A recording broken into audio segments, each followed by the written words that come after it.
The parable of the pipeline. नई अर्थव्यवस्था में अतिरिक्त आमदनी का अस्थायी स्रोत कैसे बनाएं। बर्क हेसेज, अंतर्राष्ट्रीय बेस्टसेलर ड्रीम बीज.com के लेखक। आप भी मिलेनियर बन सकते हैं। प्रिय पाठक, 100 साल पहले आम आदमी का मिलेनियर बनना लगभग असंभव था। 20वीं सदी के मोड़ पर जीवन शैली के इन आंकड़ों पर नज़र डालें। 1900 में अमेरिका में औसत वेतन 22 सेंट प्रति घंटे था। आम कर्मचारी हर साल 200 से $400 के बीच कमाता था, यानी गरीबी रेखा से काफ़ी कम। सिर्फ 6% अमेरिकी हाई स्कूल पास थे। औसत जीवन काल 47 साल था। सिर्फ 14% घरों में बाथटब था। अमेरिका में कुल 8000 कारें थीं और केवल 144 मील पक्की सड़कें थीं। प्रथम विश्व युद्ध तक औसत अमेरिकी परिवार अपनी 80% आमदनी रोटी, कपड़ा और मकान की बुनियादी आवश्यकताओं पर खर्च करता था। सारांश में कहें तो 100 साल पहले बुनियादी तौर पर दो ही आर्थिक वर्ग थे, अमीर और बाकी लोग। 10% परिवारों में से केवल एक ही उच्च वर्गीय या मध्य वर्गीय था। इसका मतलब है कि सन 1900 में अमेरिका में 90% लोग गरीब की श्रेणी में आते थे। मध्य वर्ग अब भी वेतन से वेतन तक नहीं जा रहा था। 100 साल आगे बढ़कर 2001 तक आए। आज मीडियन परिवार आय $47,000 है। अमेरिका में जितने लोग हैं उससे ज़्यादा कारें हैं। ज़्यादातर परिवारों के पास कम से कम 2 टीवी हैं। औसत जीवन काल 75 साल है। आज हम लोगों के पास ज़्यादा डिस्पोजेबल यानी ज़रूरत से ज़्यादा आय है, ज़्यादा खाली समय है और करियर के पहले से ज़्यादा विकल्प हैं। लेकिन इसके बावजूद अमेरिका के 72 मिलियन परिवारों में से ज़्यादातर एक मासिक वेतन से दूसरे मासिक वेतन तक जी रहे हैं।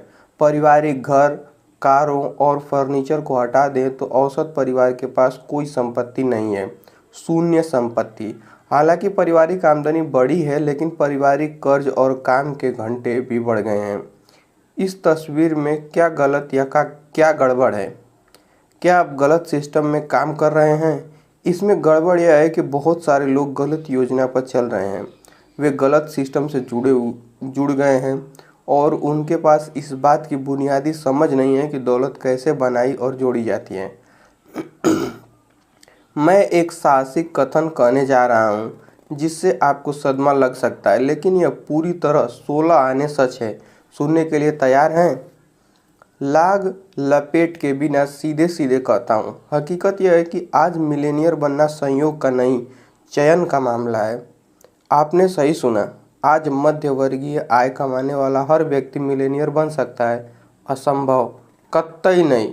दरअसल यह काफ़ी आसान है। आज अगर आप मिलेनियर बनना चाहते हैं तो आपको बस ये 3 कदम उठाने की ज़रूरत है। पहला, यह समझें कि दौलत कैसे बनाई और जोड़ी जाती है। दूसरा, दौलत बनाने के आजमाए हुए सिस्टम की नकल करें। तीसरा, यह काम निरंतर करते रहें।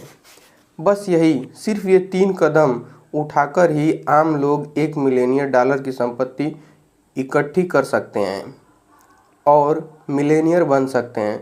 समझना, नकल करना और निरंतरता।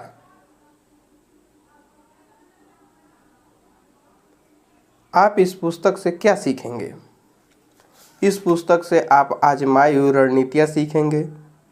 इन रणनीतियों का इस्तेमाल करके आम लोग अपने तथा अपने परिवार के लिए सच्ची वित्तीय स्वतंत्रता हासिल कर सकते हैं। इन रणनीतियों पर अमल करना आसान है।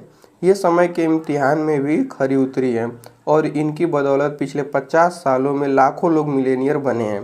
दोस्तों, मिलेनियर बनना अब खुशकिस्मती पर निर्भर नहीं करता। यह तो सिर्फ सीखने और दौलत बनाने की आजमाई हुई रणनीतियों के अनुसरण पर निर्भर करता है। बेस्ट सेलिंग पुस्तक द मिलेनियर नेक्स्ट डोर के अनुसार बहुसंख्यक मिलेनियर रॉकेफेलर या वांडरबिल्ट्स के वंशज नहीं हैं। 80% से ज़्यादा मिलेनियर सामान्य लोग हैं जिन्होंने अपनी दौलत एक ही पीढ़ी में इकट्ठी की है। इस बारे में सोचें, 80% से ज़्यादा मिलेनियर सामान्य लोग हैं। यह आंकड़ा मेरी कही हुई बात को साबित करता है। आज मिलेनियर बनना संयोग का नहीं, चयन का मामला है। इस पुस्तक का लक्ष्य आपको वे रणनीतियाँ सिखाना है जिनका इस्तेमाल करके दौलतमंद लोगों ने दौलत बनाई और इकट्ठी की है। पहले इन रणनीतियों का इस्तेमाल केवल विशेषाधिकार वाले चंद लोग ही कर सकते थे। अगर आपको सन 1900 में ये रणनीतियाँ पता भी होती तो भी आप उनका इस्तेमाल नहीं कर सकते थे। उनका लाभ लेने के लिए आपके पास संभवतः नगद, पैसे या उचित संपर्क नहीं होते। आज वह बात नहीं है, आज स्थिति बदल चुकी है। आज बेहतर प्रौद्योगिकी की बदौलत, मध्यवर्गीय वेतन बढ़ने की बदौलत और ई कंपाउंडिंग यानी ई चक्रवृद्धि नामक नवाचारी बिजनेस मॉडल की बदौलत हाई स्कूल या उससे ज़्यादा की शिक्षा वाला लगभग कोई भी मध्यवर्गीय व्यक्ति अपने धन, समय और संबंधों की लिवरेजिंग करके व्यक्तिगत व वित्तीय स्वतंत्रता हासिल कर सकता है। इस पुस्तक में बताई रणनीतियों का अनुसरण करके आप भी मिलेनियर बन सकते हैं। मिलेनियर क्लब में आपका स्वागत है। भवदीय Burke Hedges. The parable of the pipeline. हर उस व्यक्ति को जिसके पास पाइपलाइन बनाने की बुद्धिमत्ता है और यह ज्ञान दूसरों को देने की इच्छा है। आभार।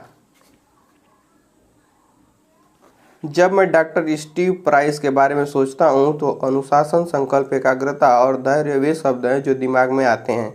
वे इन पांडुलिपि की सफल पूर्णता की रीढ़ थे। स्टीव, आप बेहद गुणी हैं और किसी प्रोजेक्ट को शुरू से अंत तक पूरा देखने के लिए समर्पित भी हैं। मैं आपकी कोटि कोटि प्रशंसा करता हूं और मेरी निगाह में आप अनमोल साझेदार हैं। मैं INTI पब्लिशिंग की अध्यक्ष कैथरीन ग्लोवर का सदैव ऋणी कृतज्ञ हूँ। कैथरीन असाधारण लीडर हैं। इस पुस्तक के सृजन और विकास के दौरान उनका विवरणों पर ध्यान व राय अमूल्य थे। मैं आसानी से पढ़ने वाला लेआउट तैयार करने वाली डोना मॉरिसन के असाधारण काम के लिए उन्हें धन्यवाद देना चाहता हूँ। डोना, आपके साथ काम करना हमेशा आनंददायक होता है। लीज चेरी और उनकी सृजनात्मक टीम को अद्भुत कवर डिज़ाइन के लिए बहुत बहुत धन्यवाद। चेरी डिज़ाइन ने अतिरिक्त आय की ज़बरदस्त शक्ति संप्रेषित करने में छक्का मारा है। टीम INTI के प्रत्येक सदस्य को धन्यवाद दिए बिना यह आभार पूरा नहीं होगा। सैंडी लॉरेंजन INIT के कामकाज को किसी स्विस घड़ी की तरह चलाती है। डी गैरेंट ने उद्योग की 5 सबसे अच्छी वेबसाइट बनाई है तथा उनका प्रबंध करते हैं। सिंडी हाज न सिर्फ वेयरहाउस को कार्यकुशलता से चलाती हैं बल्कि यह काम हमेशा मुस्कुरा कर करती हैं। CFO ज्वेल पैरेगो कंप्यूटर विशेषज्ञ हैं और अकाउंटिंग की उस्ताद भी। ज्वेल, हम आपके बिना क्या करेंगे। अंत में मैं अपने पिता को धन्यवाद देना चाहता हूं जिन्होंने मेरी किशोरावस्था में इस बात पर जोर दिया था कि जीवन में पाइपलाइनें बनाना जरूरी है क्योंकि पाइपलाइनें ही जीवन की डोर होती हैं। डैडी, आपके धैर्य और शाश्वत बुद्धिमत्ता के लिए धन्यवाद। बर्क हैसेज की डेस्क से आपकी पाइपलाइनें आपके जीवन की डोर हैं। मेरे पिताजी 25 साल पहले गुजर गए थे, लेकिन आज भी मुझे उनके साथ शाम को खेले गए शतरंज के मैच इतनी अच्छी तरह याद हैं मानो वे कल की ही बात हो। मुझे याद है कि इक्वाडोर के तट पर हमारे बीच हाउस के बरामदे में प्रशांत महासागर का नज़ारा दिखता था और मैं वहाँ शतरंज की बिसात बिछाने में पिताजी की मदद करता था। मुझे याद है कि मैं सफ़ेद बालुई तट पर लहरों को बिखेरते देखता था। मुझे याद है कि नमकीन पानी की धुंध पर गुड़हल की खुशबू तैरती रहती थी। मुझे याद है कि मैं नरम पीले सूरज को भूरे क्षितिज के नीचे डूबते देखता था।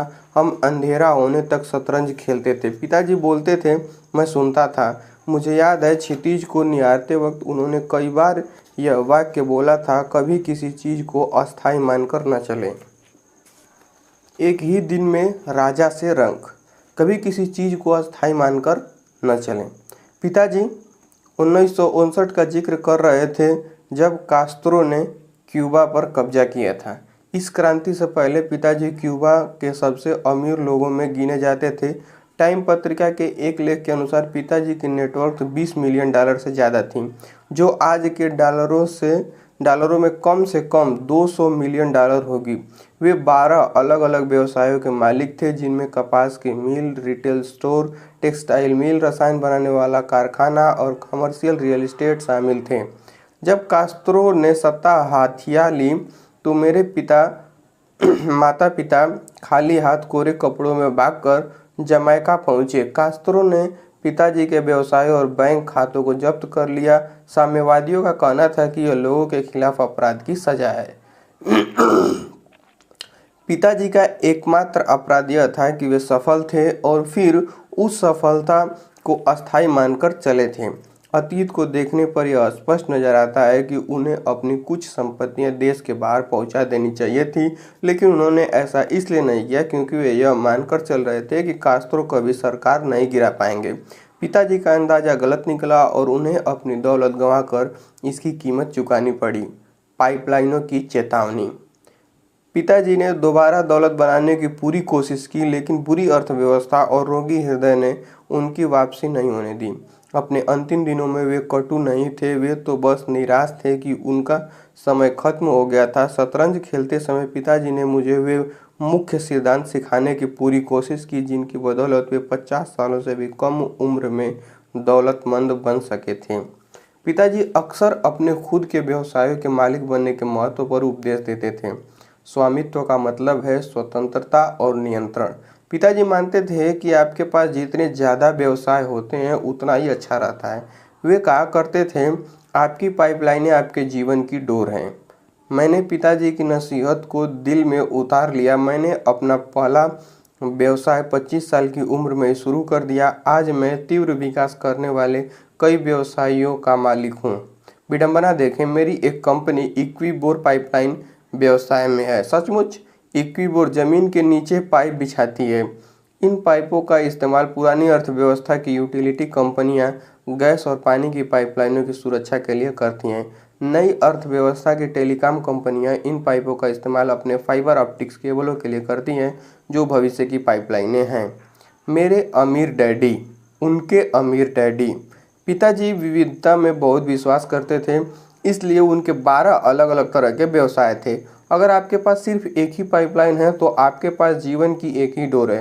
वे शतरंज में मेरे मोहरे को पीटते हुए कहते थे, आपके पास जितनी ज़्यादा पाइपलाइन है उतना ही बेहतर है।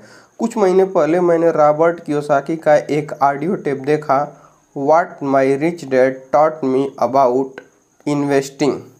इसमें कियोसाकी ने 2 युवकों की छोटी सी कहानी बताई है। इन युवकों को 1 मील दूर की झील से उनके गांव तक पानी पहुंचाने की नौकरी मिली। पानी ले जाने के लिए एक युवक ने बाल्टियों का इस्तेमाल किया, दूसरे युवक ने पाइपलाइन बना ली। लंबे समय में पाइपलाइन बनाने वाला युवक बाल्टी ढोने वाले युवक से ज़्यादा सफल हुआ। कियोसाकी का ऑडियो सुनकर मुझे वे सबक याद आ गए जो पिताजी ने मुझे 25 साल पहले सिखाए थे। उस शाम घर पहुंचकर मैंने एक नई पुस्तक के लिए 10 पेज के नोट्स लिख डाले। इसमें मैंने पाइपलाइन को जीवन की डोर बताकर पाठकों से आग्रह किया था कि वे अल्पकालीन और दीर्घकालीन दोनों पाइपलाइनें बनाएं, ताकि उनकी आमदनी की नदियाँ अलग अलग जगहों से आए। मैंने इस पुस्तक का शीर्षक रखा the parable of the pipeline. 3 महीने बाद मैंने प्रकाशक को उस पुस्तक की पांडुलिपि थमा दी, जिसे आप अपने हाथों में थामे हुए हैं। अपनी खुद की पाइपलाइनें बनाना। इतने वर्षों में मैंने पिताजी की सलाह पर चलकर कई लाभदायी पाइपलाइनें बनाई हैं। उनकी तरह मैं 12 व्यवसायों का मालिक नहीं हूँ, नहीं उनकी तरह मेरी नेटवर्थ अब तक 20 मिलियन डॉलर हुई है, लेकिन मैं इस दिशा में काम कर रहा हूँ। पाइपलाइनें लोगों की जेब में पैसे पहुंचाकर उनके जीवन में चिंता को दूर करने के लिए बनाई गई हैं, लेकिन सबसे बढ़कर पाइपलाइनें इसलिए बनाई गई हैं ताकि लोगों को व्यक्तिगत और वित्तीय स्वतंत्रता तथा आजीवन सुरक्षा मिल सके। संक्षेप में, पाइपलाइनें जीवन की डोर हैं। एक तानाशाह ने मेरे पिता के जीवन की डोरों को छीन लिया था और वे इससे कभी नहीं उबर पाए। अमेरिका में लोगों को वरदान मिला है, हमारे जीवन की डोर कभी कोई तानाशाह नहीं छीन सकता। सिर्फ हम ही खुद से जीवन की डोर छीन सकते हैं। कैसे? उन्हें बनाने के कदम नहीं उठाकर। मेरे पिताजी के जीवन से सबक लें। यह मानकर न चलें कि आने वाला कल भी आज जैसा ही होगा, क्योंकि यह नहीं होगा। एकमात्र सुरक्षा पाइपलाइन की सुरक्षा है। मैं आपसे आग्रह करता हूं कि आप आज ही अपनी पाइपलाइनें बनाना शुरू कर दें, ताकि आने वाले कल में आपके पास आपके जीवन की डोर रहे। प्रस्तावना 1801 मध्य इटली की घाटी। यह सन 1801 की बात है। इटली के एक छोटे से गांव में पाब्लो और ब्रूनो नाम के दो महत्वाकांक्षी युवक कजिन अगल बगल में रहते थे। दोनों पक्के दोस्त थे और बड़े सपने देखते थे। वे लगातार बातें करते थे कि किसी दिन किसी न किसी तरह वे गांव के सबसे अमीर आदमी बन जाएंगे। वे दोनों ही प्रतिभाशाली भी थे और मेहनती भी। उन्हें तो बस एक अवसर की जरूरत थी। एक दिन उन्हें वो अवसर मिल गया।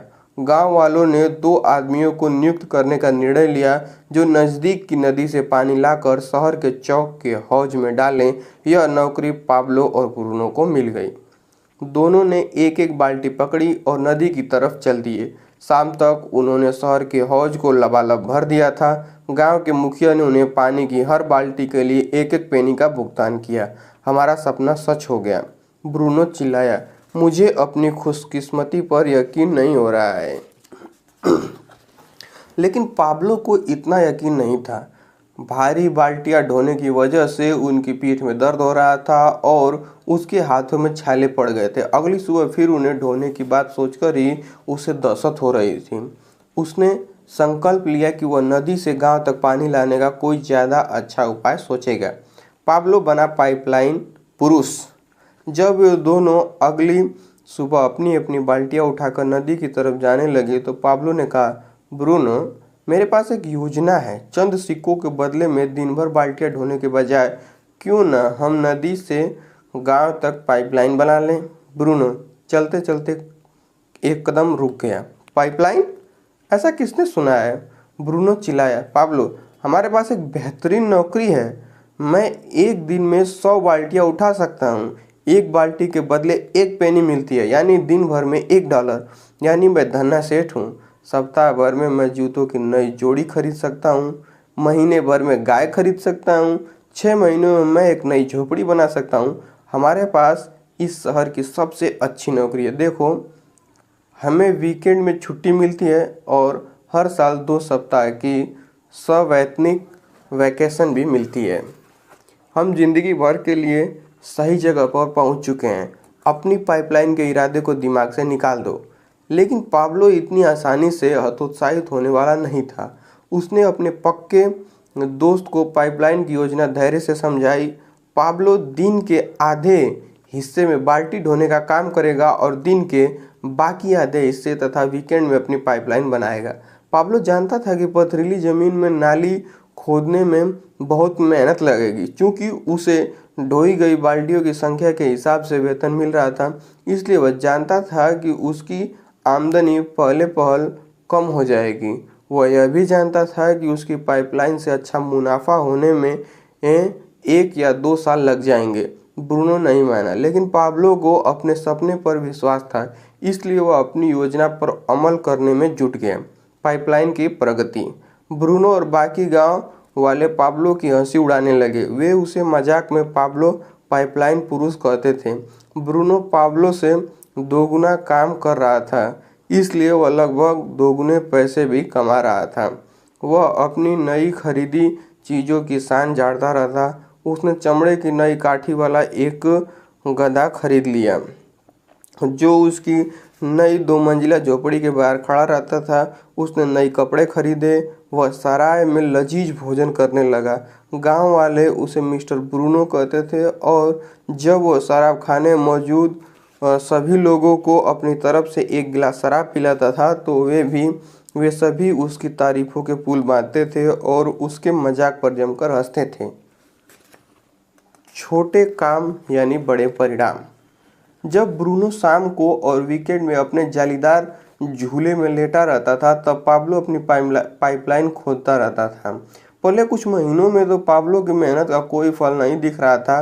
काम मुश्किल था, ब्रूनो के काम से भी ज़्यादा मुश्किल, क्योंकि पाब्लो शाम को और वीकेंड में भी काम कर रहा था, लेकिन पाब्लो खुद को बार बार याद दिलाता रहा है कि कल के सपने आज के त्याग से ही साकार होते हैं। हर दिन वह खुदाई करता रहा, एक बार में 1 इंच, एक एक इंच करके। यह बहुत आसान है। पथरीली जमीन पर कुदाली चलाते समय वह खुद को बोलता रहा, इंच 1 फुट में बदल गए, फिर 10 फुट, फिर 20 फुट, फिर 100।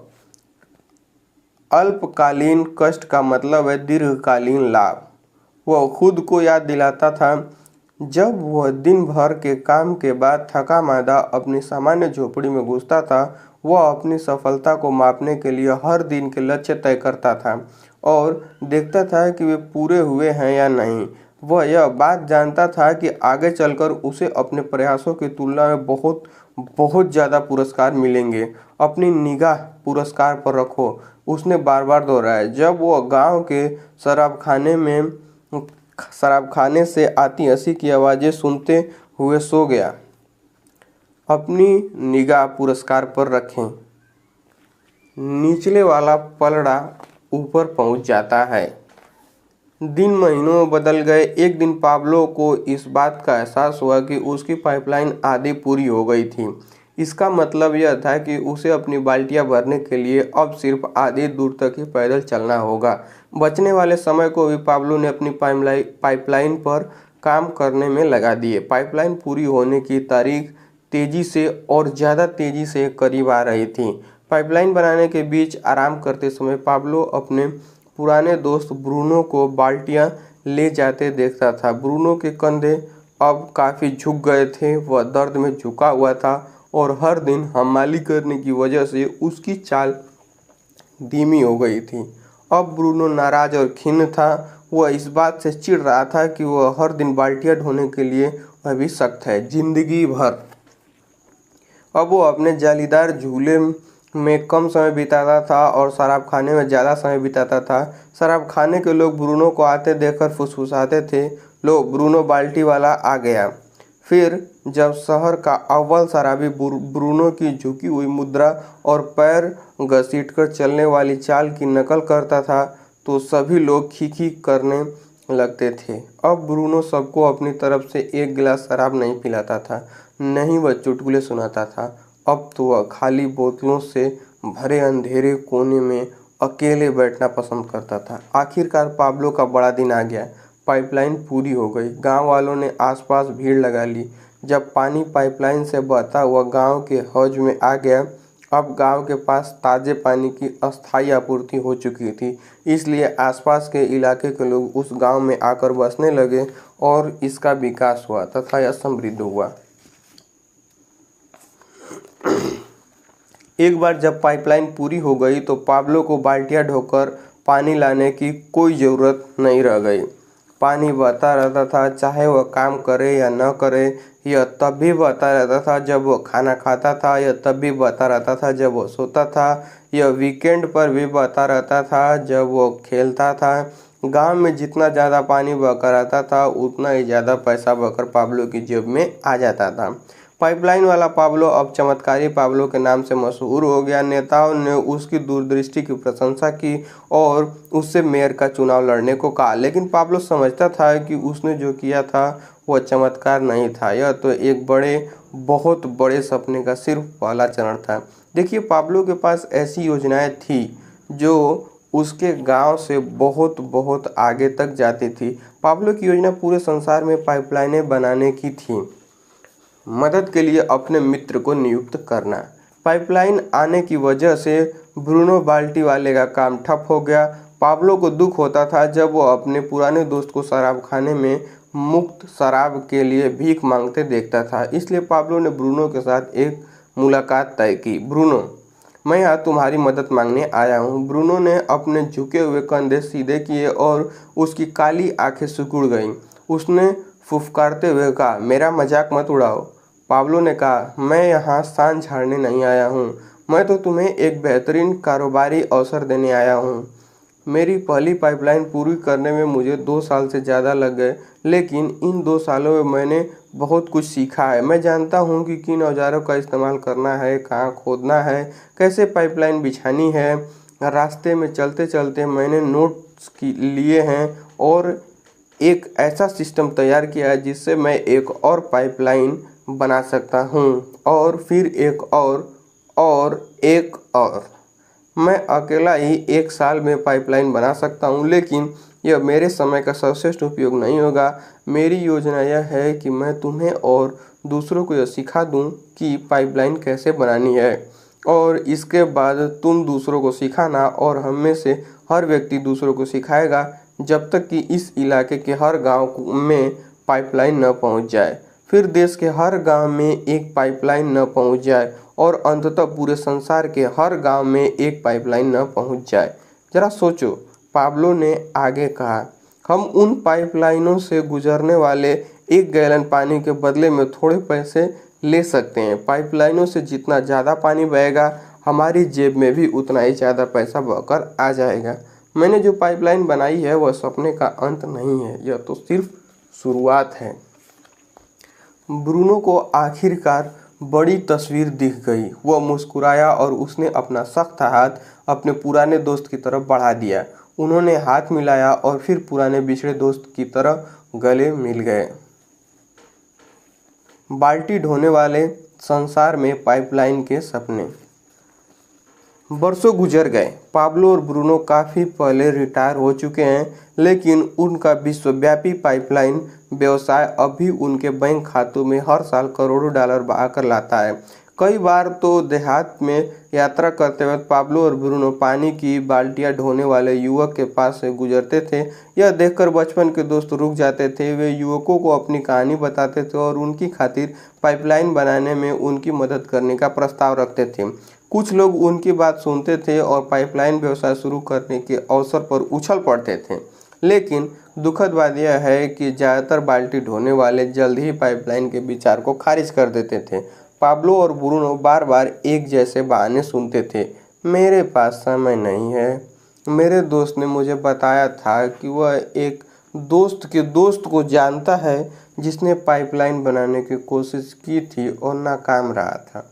जो लोग जल्दी अंदर जाते हैं सिर्फ वही पाइपलाइनों से पैसे कमा पाते हैं। मैंने ज़िंदगी भर बाल्टियाँ ढोई है, मैं तो जो जानता हूँ वही करता रहूँगा। मैं कुछ लोगों को जानता हूँ जिनका पैसा पाइपलाइन घोटाले में डूब गया था, मैं तो यह हरगिज नहीं करूँगा।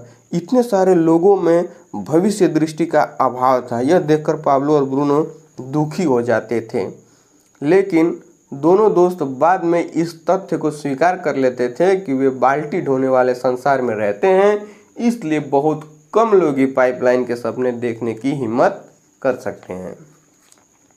खंड 1, हम बाल्टी ढोने वाले संसार में रहते हैं।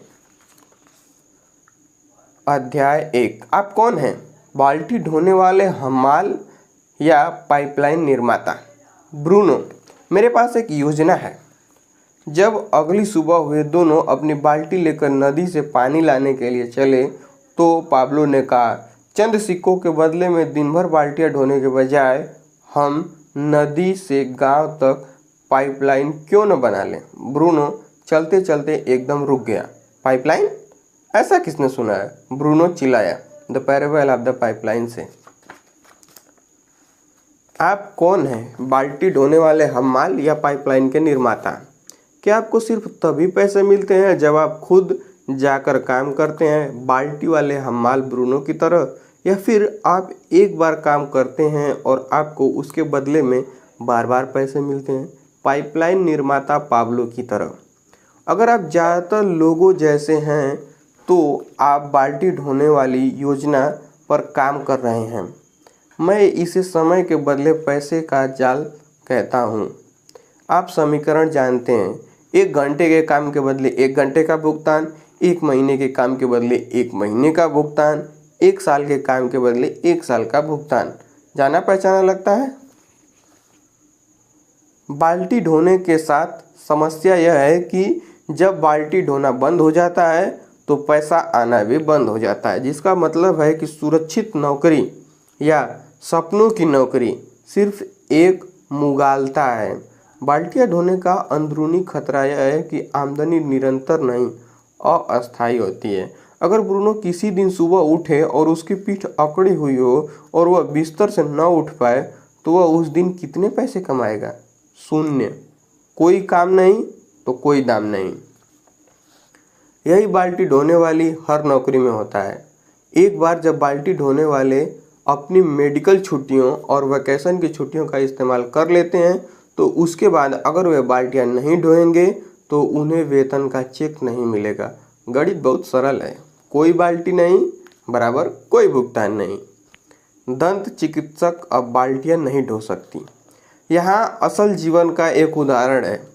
मेरी पुरानी दंत चिकित्सक वह सबसे अच्छी दंत चिकित्सक थी जिसके पास मैं कभी गया था। वह बेहद पेशेवर थी, इलाज का बहुत कुशल तरीका था, बेहतरीन व्यक्तित्व था, बेहतरीन तकनीशियन थी। हर बार इलाज लगभग दर्द रहित होता था। इसके अलावा वह अपने काम से प्यार करती थी और अपने काम के घंटे खुद तय करती थी। उसका क्लिनिक सप्ताह में केवल 3 ही दिन खुलता था ताकि वह अपने परिवार के साथ 4 दिनों का वीकेंड बिता सके। वह जिस काम से प्यार करती थी उसे सप्ताह में 3 दिन करके वह साल भर में $1,00,000 से ज़्यादा कमा लेती थी। यह बाल्टी ढोने वाले हमालों की सपनों की नौकरी थी, बशर्ते ऐसी कोई चीज़ कभी हो सकती हो। एक समस्या, 40 की उम्र से पहले उसे हाथों में गठिया रोग हो गया जिस वजह से वह दंत चिकित्सा नहीं कर सकती थी। आज वह एक स्थानीय यूनिवर्सिटी में पढ़ाती है और वह दंत चिकित्सक के रूप में जितना कमाती थी उसका सिर्फ 1/3 कमा रही है। इसमें उसका कोई दोष नहीं था, लेकिन उसके सपनों की नौकरी अब गायब हो गई थी। अब क्या आप समझ सकते हैं कि मैं यह बात क्यों कहता हूँ कि बाल्टी ढोने वाली सुरक्षित नौकरी जैसी कोई चीज़ नहीं होती? क्या आप देख सकते हैं कि बाल्टी ढोने वाले लोग कितने असुरक्षित हैं? समय के बदले पैसे के जाल में समस्या यह है कि अगर आप समय नहीं बेच सकते तो आपको पैसा भी नहीं मिलता है। पाइपलाइन निर्माता पाब्लो ने बाल्टी की सीमाओं को जल्दी ही पहचान लिया था और वह एक ऐसा सिस्टम बनाने निकला जिसकी मदद से उसे पैसे मिलते रहें, चाहे वह आगे चलकर काम में समय लगाए या न लगाए। पाब्लो समझता था कि बाल्टी ढोने के काम में कोई सुरक्षा नहीं है। वह यह बात समझता था कि पाइपलाइन आपके जीवन की डोर है। अगर आप समय नहीं दे पाए तो आपके साथ क्या होगा? आपके बारे में आप क्या करेंगे? अगर आपकी आमदनी कल रुक जाए, क्या होगा अगर आपकी छटनी हो जाए? क्या होगा अगर आप बीमार पड़ जाएं या अपाहिज हो जाएं और बाल्टियां न ढो पाएं? क्या होगा अगर कोई आपातकालीन बीमारी आपकी बचत खा जाए? क्या होगा अगर भविष्य के लिए रखी आपकी जमा पूंजी रातों रात गायब हो जाए? अगर आपकी आमदनी कल रुक जाती है तो आप कितने लंबे समय तक अपने हाउस लोन की किस्त चुका सकते हैं, अपनी कार की किस्त चुका सकते हैं या अपने बच्चे की पढ़ाई का खर्च उठा सकते हैं? 6 महीने, 3 महीने, 3 सप्ताह? यदि विपत्ति हमला करती है तो क्या आपके पास जीवन की वह डोर है जो आपकी और आपके परिवार की रक्षा करेगी, या फिर आप इस मुगालते में जी रहे हैं कि बाल्टी ढोने वाला काम बगैर रुके तब तक चलता रहेगा जब तक आपको आमदनी की ज़रूरत होगी? चाहे आप झाड़ू वाला काम करते हो, कागज़ कलम वाला काम करते हो या पेशेवर काम करते हो, आप समय की 1 इकाई खर्च करके पैसे की 1 इकाई प्राप्त कर रहे हैं। इसमें सुरक्षा कहाँ है? पाइपलाइन तब भी पैसे देती है जब आप खेलते हैं। जैसा पाब्लो ने कहा था, कोई बेहतर तरीका होना चाहिए। सौभाग्य से बेहतर तरीका है। इसे पाइपलाइन आमदनी, निरंतर अतिरिक्त आय कहा जाता है जो हमेशा मिलती रहती है, चाहे आप समय दें या न दें। सच्ची सुरक्षा पाने का एकमात्र तरीका ये वही है जो पाब्लो ने किया था। जब आप बाल्टियां ढो रहे हो तभी एक पाइपलाइन बना लें। पाइपलाइनें जीवन की डोर हैं क्योंकि वे लोगों को पैसे की खातिर समय बेचने के जाल से आज़ाद करती हैं। पाइपलाइन बनाते समय आप एक बार काम करते हैं, लेकिन उस काम के बदले में आपको बार बार पैसे मिलते रहते हैं। पाइपलाइनों हर समय खुली रहती हैं, यानी 24/7 365 दिन इसका मतलब है कि पाइपलाइनें आपको आपकी जेब में तब भी पैसे डालती हैं जब आप सोए हों, या जब आप खेल रहे हों, या जब आप रिटायर हो चुके हों, या जब आप बीमार हों, अपाहिज हों और काम न कर सकते हों, या आपातकालीन स्थितियों में यह अतिरिक्त आमदनी की शक्ति है। इसलिए मैं कहता हूँ कि आपकी पाइपलाइनें आपके जीवन की डोर हैं। अध्याय 2, हम बाल्टी ढोने वाले संसार में रहते हैं।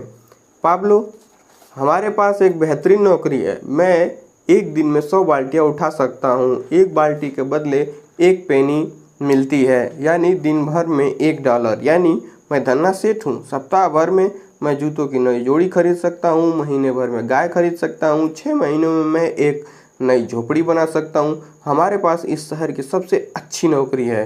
देखो, हमें वीकेंड में छुट्टी मिलती है और हर साल 2 सप्ताह की सवैतनिक वैकेशन भी मिलती है। हम जिंदगी भर के लिए सही जगह पर पहुंच चुके हैं। अपनी पाइपलाइन के इरादे को दिमाग से निकाल दो। The parable of the pipeline से। एक डॉक्टर अपनी 4 साल की बेटी को डे केयर सेंटर छोड़ने जा रहा था। उसका स्टेथोस्कोप कार की सीट पर पड़ा था। बेटी उसे उठाकर खेलने लगी। डॉक्टर ने मन में सोचा, मेरी बेटी मेरे नक्शे कदम पर चलना चाहती है। यह मेरे जीवन का सबसे गर्वीला पल है। बच्ची ने स्टेथोस्कोप अपनी गर्दन में लपेटा और सेंसर को अपने सामने माइक की तरह पकड़ लिया। मैकडॉनल्ड में आपका स्वागत है। क्या मैं आपका ऑर्डर ले सकती हूँ? यह रोचक कहानी यह बताती है कि हम बाल्टी ढोने वाले कामों की तरफ क्यों झुकते हैं। इसे कहा जाता है, बंदर जो देखते हैं वही करते हैं। छोटी लड़की इतनी ज़्यादा बार मैकडॉनल्ड गई थी कि उसने स्टेथोस्कोप को गलती से हेडसेट समझ लिया था और वहाँ के कर्मचारी जिस तरह ग्राहकों से बात करते थे उसकी नकल करने लगी थी। छोटी लड़की की तरह ही ज़्यादातर लोग बाल्टी ढोने को गलती से पाइपलाइन बनाना समझ लेते हैं। हम यह देखते हैं कि 99% लोग बाल्टियाँ ढोते हैं, इसलिए हम स्वाभाविक रूप से यह मान लेते हैं कि हम जीवन में जो चाहते हैं उसे पाने का एकमात्र तरीका बाल्टी ढोना है। इसलिए ब्रूनो को पाइपलाइनों की शक्ति समझने में इतनी मुश्किल आई थी। पाब्लो पहला पाइपलाइन निर्माता था जिसे ब्रूनो जानता था। ब्रूनो ने पाइपलाइनों को इसलिए अस्वीकार कर दिया था क्योंकि वे अलग थी। ब्रूनो के लिए पाइपलाइनें प्रमाणित नहीं थी। ब्रूनो के लिए पाइपलाइनें क्रांतिकारी रूप से नई और जोखिम भरी थी। बहुसंख्यक लोग ब्रूनो की तरह सोचते हैं। बड़े होते समय हम बाल्टी ढोने वाले कड़के लोगों से घिरे रहते हैं, इसलिए हम यह मान लेते हैं कि संसार में यही होता है। इससे मुझे एक बम्पर स्टिकर याद आ जाता है जिसे मैंने कुछ समय पहले देखा था। 1 लाख चूहे गलत नहीं हो सकते। लोग बाल्टी ढोने वालों के बारे में भी यही सोचते हैं। 100 मिलियन बाल्टी ढोने वाले लोग गलत नहीं हो सकते। देखिए, वे हो सकते हैं। बाल्टी उठाने का निर्णय लेना। आइए सच का सामना करते हैं। इस संसार में जितने पाइपलाइन के निर्माता हैं उससे बहुत ज़्यादा बाल्टी ढोने वाले हमाल हैं। क्यों? क्योंकि बाल्टी ढोना वह राह है जिस पर हमारे माता पिता चले थे और उन्होंने हमें भी उसी पर चलना सिखाया। बाल्टी ढोने वाला मॉडल आपको बताता है कि बाल्टी ढोने वाले संसार में आगे बढ़ने के लिए आपको यह करना होगा। स्कूल जाओ और सीखो कि बाल्टियाँ कैसे ढोना है। बहुत कड़ी मेहनत करो। ज़्यादा बड़ी बाल्टियाँ ढोने के अधिकारी बनो। बाल्टी कंपनी ए से इस्तीफा देकर बाल्टी कंपनी बी की नौकरी कर लो ताकि आपको ज़्यादा बड़ी बाल्टियाँ ढोने को मिले। ज़्यादा घंटे काम करो ताकि आप ज़्यादा बाल्टियाँ ढो सको। बच्चों को बाल्टियाँ ढोने का बेहतरीन प्रशिक्षण देने वाले कॉलेज में पढ़ने जाओ। धातु की बाल्टियाँ उठाने से करियर बदलो और प्लास्टिक की बाल्टियाँ उठाओ, फिर डिजिटल बाल्टियाँ उठाओ। उस दिन के सपने देखो जब आप बाल्टियाँ ढोने के काम से रिटायर हो सकते हो। तब तक उन बाल्टियों को ढोते रहो। ये सब बाल्टी ढोने वाले लोग अपने प्रयासों के बदले में कितना कमाते हैं? आश्चर्यजनक रूप से बहुत कम। परेड मैगजीन के लोग कितना कमाते हैं? वार्षिक सर्वे के अनुसार अमेरिका का औसत कर्मचारी साल में $28,500 कमाता है। लगभग 20% टैक्स घटा दें तो जीवन यापन के लिए $22,500 बचते हैं।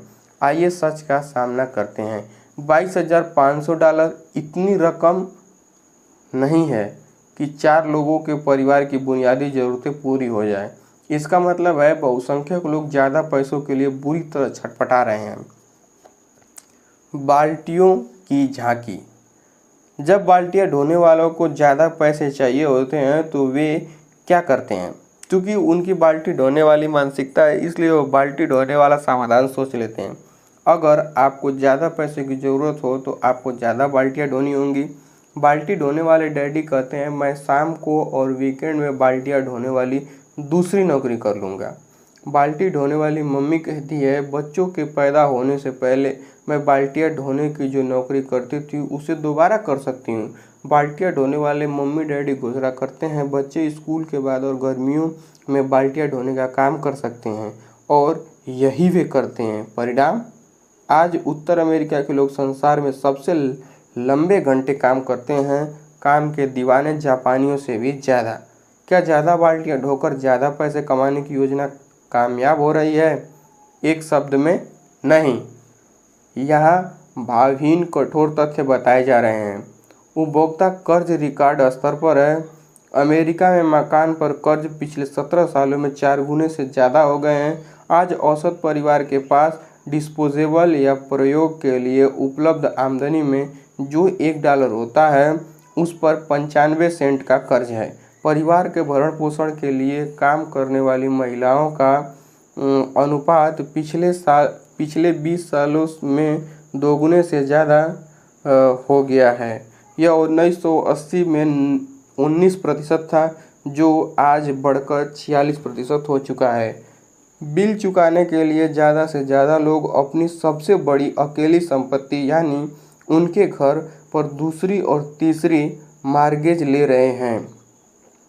व्यक्तिगत तौर पर दिवालिया होने वालों की संख्या हर साल बढ़ती जा रही है। सन 2000 में यह आंकड़ा बढ़कर 14 लाख तक पहुंच गया है। हालांकि अर्थव्यवस्था में उछाल है। हेलो, इस चित्र में क्या गलत है? ज़्यादा बड़ी बाल्टियाँ ढोने की भ्रांति। बाल्टियाँ ढोने वाले तर्क देते हैं कि ज़्यादा बड़ी बाल्टियों का मतलब है ज़्यादा वेतन। इसलिए बाल्टियाँ ढोने वाले खुद से कहते हैं कि अगर उन्हें ज़्यादा बड़ी बाल्टियाँ ढोने की नौकरी मिल जाए तो सब कुछ ठीक हो जाएगा। बाल्टियाँ उठाने वाले हमेशा सोचते रहते हैं कि बाल्टियाँ ढोने वाले दूसरे लोग कितना ज़्यादा कमाते हैं। US bureau of labour statistics सैकड़ों अलग अलग पेशों के प्रति घंटे आमदनी के आंकड़े बताता है। दूसरी नौकरियों की तुलना में आपका प्रति घंटे का वेतन कैसा है? प्रति घंटा वेतन US bureau of labour statistics से। पेशा, fast food cook $6.29, gas station attendant $7.34 प्रति घंटा वेतन, चौकीदार $8.44, रिटेल सेल्स पर्सन $9.12, सेक्रेटरी $11.86, छत डालने वाला $13.63, कार मैकेनिक $13.97, ट्रक ड्राइवर $14.08, दमकल कर्मी $15.63, डाकिया $16.39, loan officer $20.05, computer programmer $25.67, chemical engineer $29.44, भौतिक शास्त्री $33.23, वकील $36.49, दंत चिकित्सक $44.40, डॉक्टर सर्जन $49.05। यह मानते हुए कि ज़्यादातर लोगों को हर सप्ताह 40 घंटे काम करने के लिए वेतन मिलता है। हालांकि शायद वे एक सप्ताह में कम से कम 50 घंटे या इससे ज़्यादा काम करते हैं और हर साल 2 सप्ताह की सवैतनिक वैकेशन मिलती है। यहाँ उपर्युक्त पेशों में से 5 की सालाना आमदनी बताई जा रही है। सालाना आमदनी: कुक $13,083, रिटेल सेल्स पर्सन $18,970, डाकिया $34,091, वकील $75,899, डॉक्टर $1,02,024। अब अगर आप कुक होते या रिटेल सेल्स पर्सन होते या डाकिया होते तो आप किसी वकील या डॉक्टर की सालाना आमदनी को देखकर यह सोच सकते थे, वाह, अगर मैं हर साल इतने पैसे कमाता तो मैं वित्तीय दृष्टि से स्वतंत्र हो जाता। तब मुझे बिल चुकाने की चिंता में रात भर जागने की कोई ज़रूरत नहीं होती। सच है, डॉक्टर की बाल्टी कुक की बाल्टी से बहुत बड़ी है, लगभग 10 गुना बड़ी। लेकिन इसका यह मतलब नहीं है कि डॉक्टर वित्तीय दृष्टि से स्वतंत्र है। वह भी बाल्टी ढोने वाली नौकरी पर उतना ही निर्भर है जितना कि कुक या डाकिया। क्यों? सरल है। पेशेवर लोग औसत कर्मचारी से ज़्यादा कमाते हैं, लेकिन वे ज़्यादा खर्च भी करते हैं। सच तो यह है कि हर साल 6 अंकों की आमदनी कमाने वाले डॉक्टर या वकील अपनी ज़्यादातर आमदनी अपनी ठाठदार जीवनशैली पर खर्च कर देते हैं। एक औसत कर्मचारी के खर्च की तुलना किसी पेशेवर के खर्च से करके देखते हैं। औसत कर्मचारी $5,000 की सेकेंड हैंड कार चलाता है। डॉक्टर या वकील $45,000 की लेक्सस चलाता है। औसत कर्मचारी अपने बच्चे को मुफ्त के सरकारी स्कूलों में भेजता है। डॉक्टर या वकील निजी स्कूल पर पैसे खर्च करते हैं। औसत कर्मचारी $75,000 के घर का स्वामी होता है। डॉक्टर या वकील $3,50,000 के घर का स्वामी होता है। औसत कर्मचारी सप्ताह में एक बार पिज्जा हट में खाता है। डॉक्टर या वकील सप्ताह में 2 बार बड़े रेस्तरां में खाते हैं। औसत कर्मचारी वैकेशन का खर्च नहीं उठा सकता। डॉक्टर या वकील हर साल परिवार को पर्यटन स्थल की सैर कराने ले जाता है। औसत कर्मचारी किसी सार्वजनिक कोर्स में गोल्फ खेलता है। डॉक्टर या वकील 1 या 2 महंगे कंट्री क्लब का सदस्य होता है। आप स्थिति समझ गए होंगे। लोग डॉक्टरों, वकीलों और अकाउंटेंटों से इसलिए ईर्ष्या करते हैं क्योंकि वे बड़ी बाल्टियां ढो रहे हैं। सच है, डॉक्टर की बाल्टी कुक की बाल्टी से 10 गुना ज़्यादा बड़ी हो सकती है, लेकिन डॉक्टर 10 गुना ज़्यादा खर्च भी करता है। इसलिए अंत में उन दोनों का हाल एक जैसा होता है। एक वेतन से दूसरे वेतन तक जीना। बाल्टियां अंततः सूख जाती हैं। Best seller the Millionaire next door के लेखक थॉमस जे स्टैनली और विलियम डी डैंको ने बताया है कि बड़ी बाल्टियां ढोने का मतलब दौलत बनाना नहीं है। लेखक संपन्न इलाकों में रहने वाले लोगों का सर्वे करने के बाद इस निष्कर्ष पर पहुंचे, क्योंकि उनकी मान्यता थी कि जो लोग महंगी कार चलाते हैं और महंगे घरों में रहते हैं वे दौलतमंद थे। उफ, गलत अनुमान। स्टैनली और डैंको दौलत बनाने के बारे में इस आश्चर्यजनक निष्कर्ष पर पहुंचे। अमेरिका में दौलत के बारे में ज़्यादातर लोगों की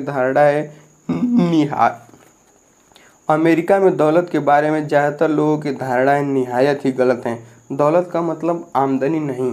अगर आप हर साल अच्छी आमदनी कमाते हैं और उसे पूरी खर्च कर देते हैं तो आप ज़्यादा दौलतमंद नहीं बन रहे हैं। आप तो बस शान से जी रहे हैं। दौलत वह नहीं है जिसे आप खर्च करते हैं, दौलत तो वह है जिसे आप संचित करते हैं। आप दौलतमंद कैसे बनते हैं? ज़्यादातर लोगों ने इसे भी गलत समझ लिया है। यह किस्मत या विरासत या ऊंची उपाधि या बुद्धि नहीं है जिसकी बदौलत लोग दौलत इकट्ठी करने में सक्षम बनते हैं। इसके बजाय ज़्यादातर मामलों में दौलत कड़ी मेहनत, लगन, योजना और सबसे बढ़कर आत्म अनुशासन की जीवनशैली का परिणाम होती है। दूसरे शब्दों में, बाल्टियाँ चाहे कितनी ही बड़ी क्यों न हो, वे अंततः सूख जाएंगी। दूसरी तरफ पाइपलाइनें हमेशा कायम रहेंगी, लेकिन पाइपलाइन बनाने की खातिर त्याग करना पड़ता है। पाइपलाइनें अपने आप नहीं बन जाती, उन्हें बनाने के लिए आपको समय निकालना पड़ता है और मेहनत करनी पड़ती है। ज़्यादा बड़ी बाल्टी से समस्या नहीं सुलझेगी। हर कोई अपनी बाल्टी के आकार को बढ़ाना पसंद करेगा। कोई भी वार्षिक वेतन वृद्धि या ज़्यादा पैसे वाली बेहतरीन नौकरी को नहीं ठुकराएगा। अगर बाल्टी ढोना आपकी आमदनी का एकमात्र स्रोत है तो मैं कहता हूँ वह सबसे बड़ी बाल्टी ढोएं जो आप ढो सकते हो। यह सहज बोध है, लेकिन इसके बावजूद सच्चाई यही है कि बाल्टियाँ ढोने से आप कभी वित्तीय दृष्टि से स्वतंत्र नहीं बन सकते। बाल्टियाँ ढोकर आप कभी अपने परिवार को सुरक्षित नहीं बना पाएंगे, चाहे आपकी बाल्टियाँ कितनी ही बड़ी क्यों न हो। क्यों? क्योंकि जब आप बाल्टी ढोते हैं तो आपको खुद वहाँ रहकर काम करना पड़ता है, तभी आपको पैसे मिलते हैं। जिस दिन आप बाल्टियाँ ढोना बंद कर देते हैं उसी दिन पैसा आना भी बंद हो जाता है। कई बाल्टियाँ ढोने वाले मिलेनियर से दिवालिया बन गए हैं, क्योंकि जब वे बाल्टियाँ ढो रहे थे तब उन्होंने पाइपलाइन नहीं बनाई। जब उनकी बाल्टी सूख गई तो उनकी जीवन शैली भी सूख गई। मेरे पिताजी कहते थे, पाइपलाइनें आपके जीवन की डोर है। क्या आप देख पा रहे हैं कि क्यों? अध्याय 3, पाइपलाइन की शक्ति। लेकिन पाब्लो इतनी आसानी से हतोत्साहित होने वाला नहीं था। उसने अपने पक्के दोस्त को पाइपलाइन की योजना धैर्य से समझाई। पाब्लो दिन के आधे हिस्से में बाल्टी ढोने का काम करेगा और दिन के बाकी आधे हिस्से तथा वीकेंड में अपनी पाइपलाइन बनाएगा। पाब्लो जानता था कि पथरीली जमीन में नाली खोदने में बहुत मेहनत लगेगी। चूंकि उसे ढोई गई बाल्टियों की संख्या के हिसाब से वेतन मिल रहा था, इसलिए वह जानता था कि उसकी आमदनी पहले से कम हो जाएगी। वह यह भी जानता था कि उसकी पाइपलाइन से अच्छा मुनाफा होने में 1 या 2 साल लग जाएंगे। ब्रूनो नहीं माना, लेकिन पाब्लो को अपने सपने पर विश्वास था, इसलिए वह अपनी योजना पर अमल करने में जुट गया। The parable of the pipeline से यह 2 विपरीत ध्रुवों की कहानी है। एक तरफ है एक मशहूर बेसबॉल खिलाड़ी और दूसरी तरफ है एक छोटे कस्बे की प्राथमिक स्कूल टीचर। इससे ज़्यादा अलग 2 व्यक्ति नहीं हो सकते। एक युवक था और दूसरी बुजुर्ग महिला। एक को हर साल करोड़ों डॉलर मिलते थे, जबकि दूसरे ने कभी $10,000 से ज़्यादा नहीं कमाए थे। एक लोकप्रियता की चमक दमक में शान शौकत से जीता था, जबकि महिला मैसेच्यूसेट्स के एक छोटे कस्बे में जिंदगी गुजार रही थी। लेकिन ये अंतर छोटे हैं, इससे बड़े अंतर तो उनके चुने हुए व्यक्तिगत और वित्तीय विकल्पों में थे। देखिए, आप जिनके बारे में पढ़ने जा रहे हैं उनमें से एक पाइपलाइनें बनाकर मल्टी मिलियनेयर रिटायर हुआ, दूसरा बाल्टी ढोने वाला बना रहा और यह लिखते समय वह दिवालियेपन की कगार पर झूल रहा है। ये कहानियाँ 2 बहुत अलग लोगों के बारे में है, लेकिन यह ज़्यादा महत्वपूर्ण नहीं है। ज़्यादा महत्वपूर्ण तो उनके चुने हुए विकल्प हैं। ज़्यादा महत्वपूर्ण तो वे सबक हैं जो आप इन चुनावों से सीख सकते हैं। इन दोनों कहानियों को जानने के बाद यह एकदम स्पष्ट हो जाना चाहिए कि पाइपलाइनें बनाना सच्ची सुरक्षा और सच्ची वित्तीय स्वतंत्रता हासिल करने का एकमात्र तरीका क्यों है। बेसबॉल खिलाड़ी की महागाथा। आइए मशहूर बेसबॉल खिलाड़ी की कहानी से शुरुआत करते हैं। लंबे समय तक इस प्रतिभाशाली खिलाड़ी ने कुछ बुरे विकल्प चुने, व्यक्तिगत भी और वित्तीय भी। उसके व्यक्तिगत चुनाव का परिणाम स्पष्ट था, टूटा हुआ वैवाहिक संबंध, शराबखोरी की लत और नशे की लत।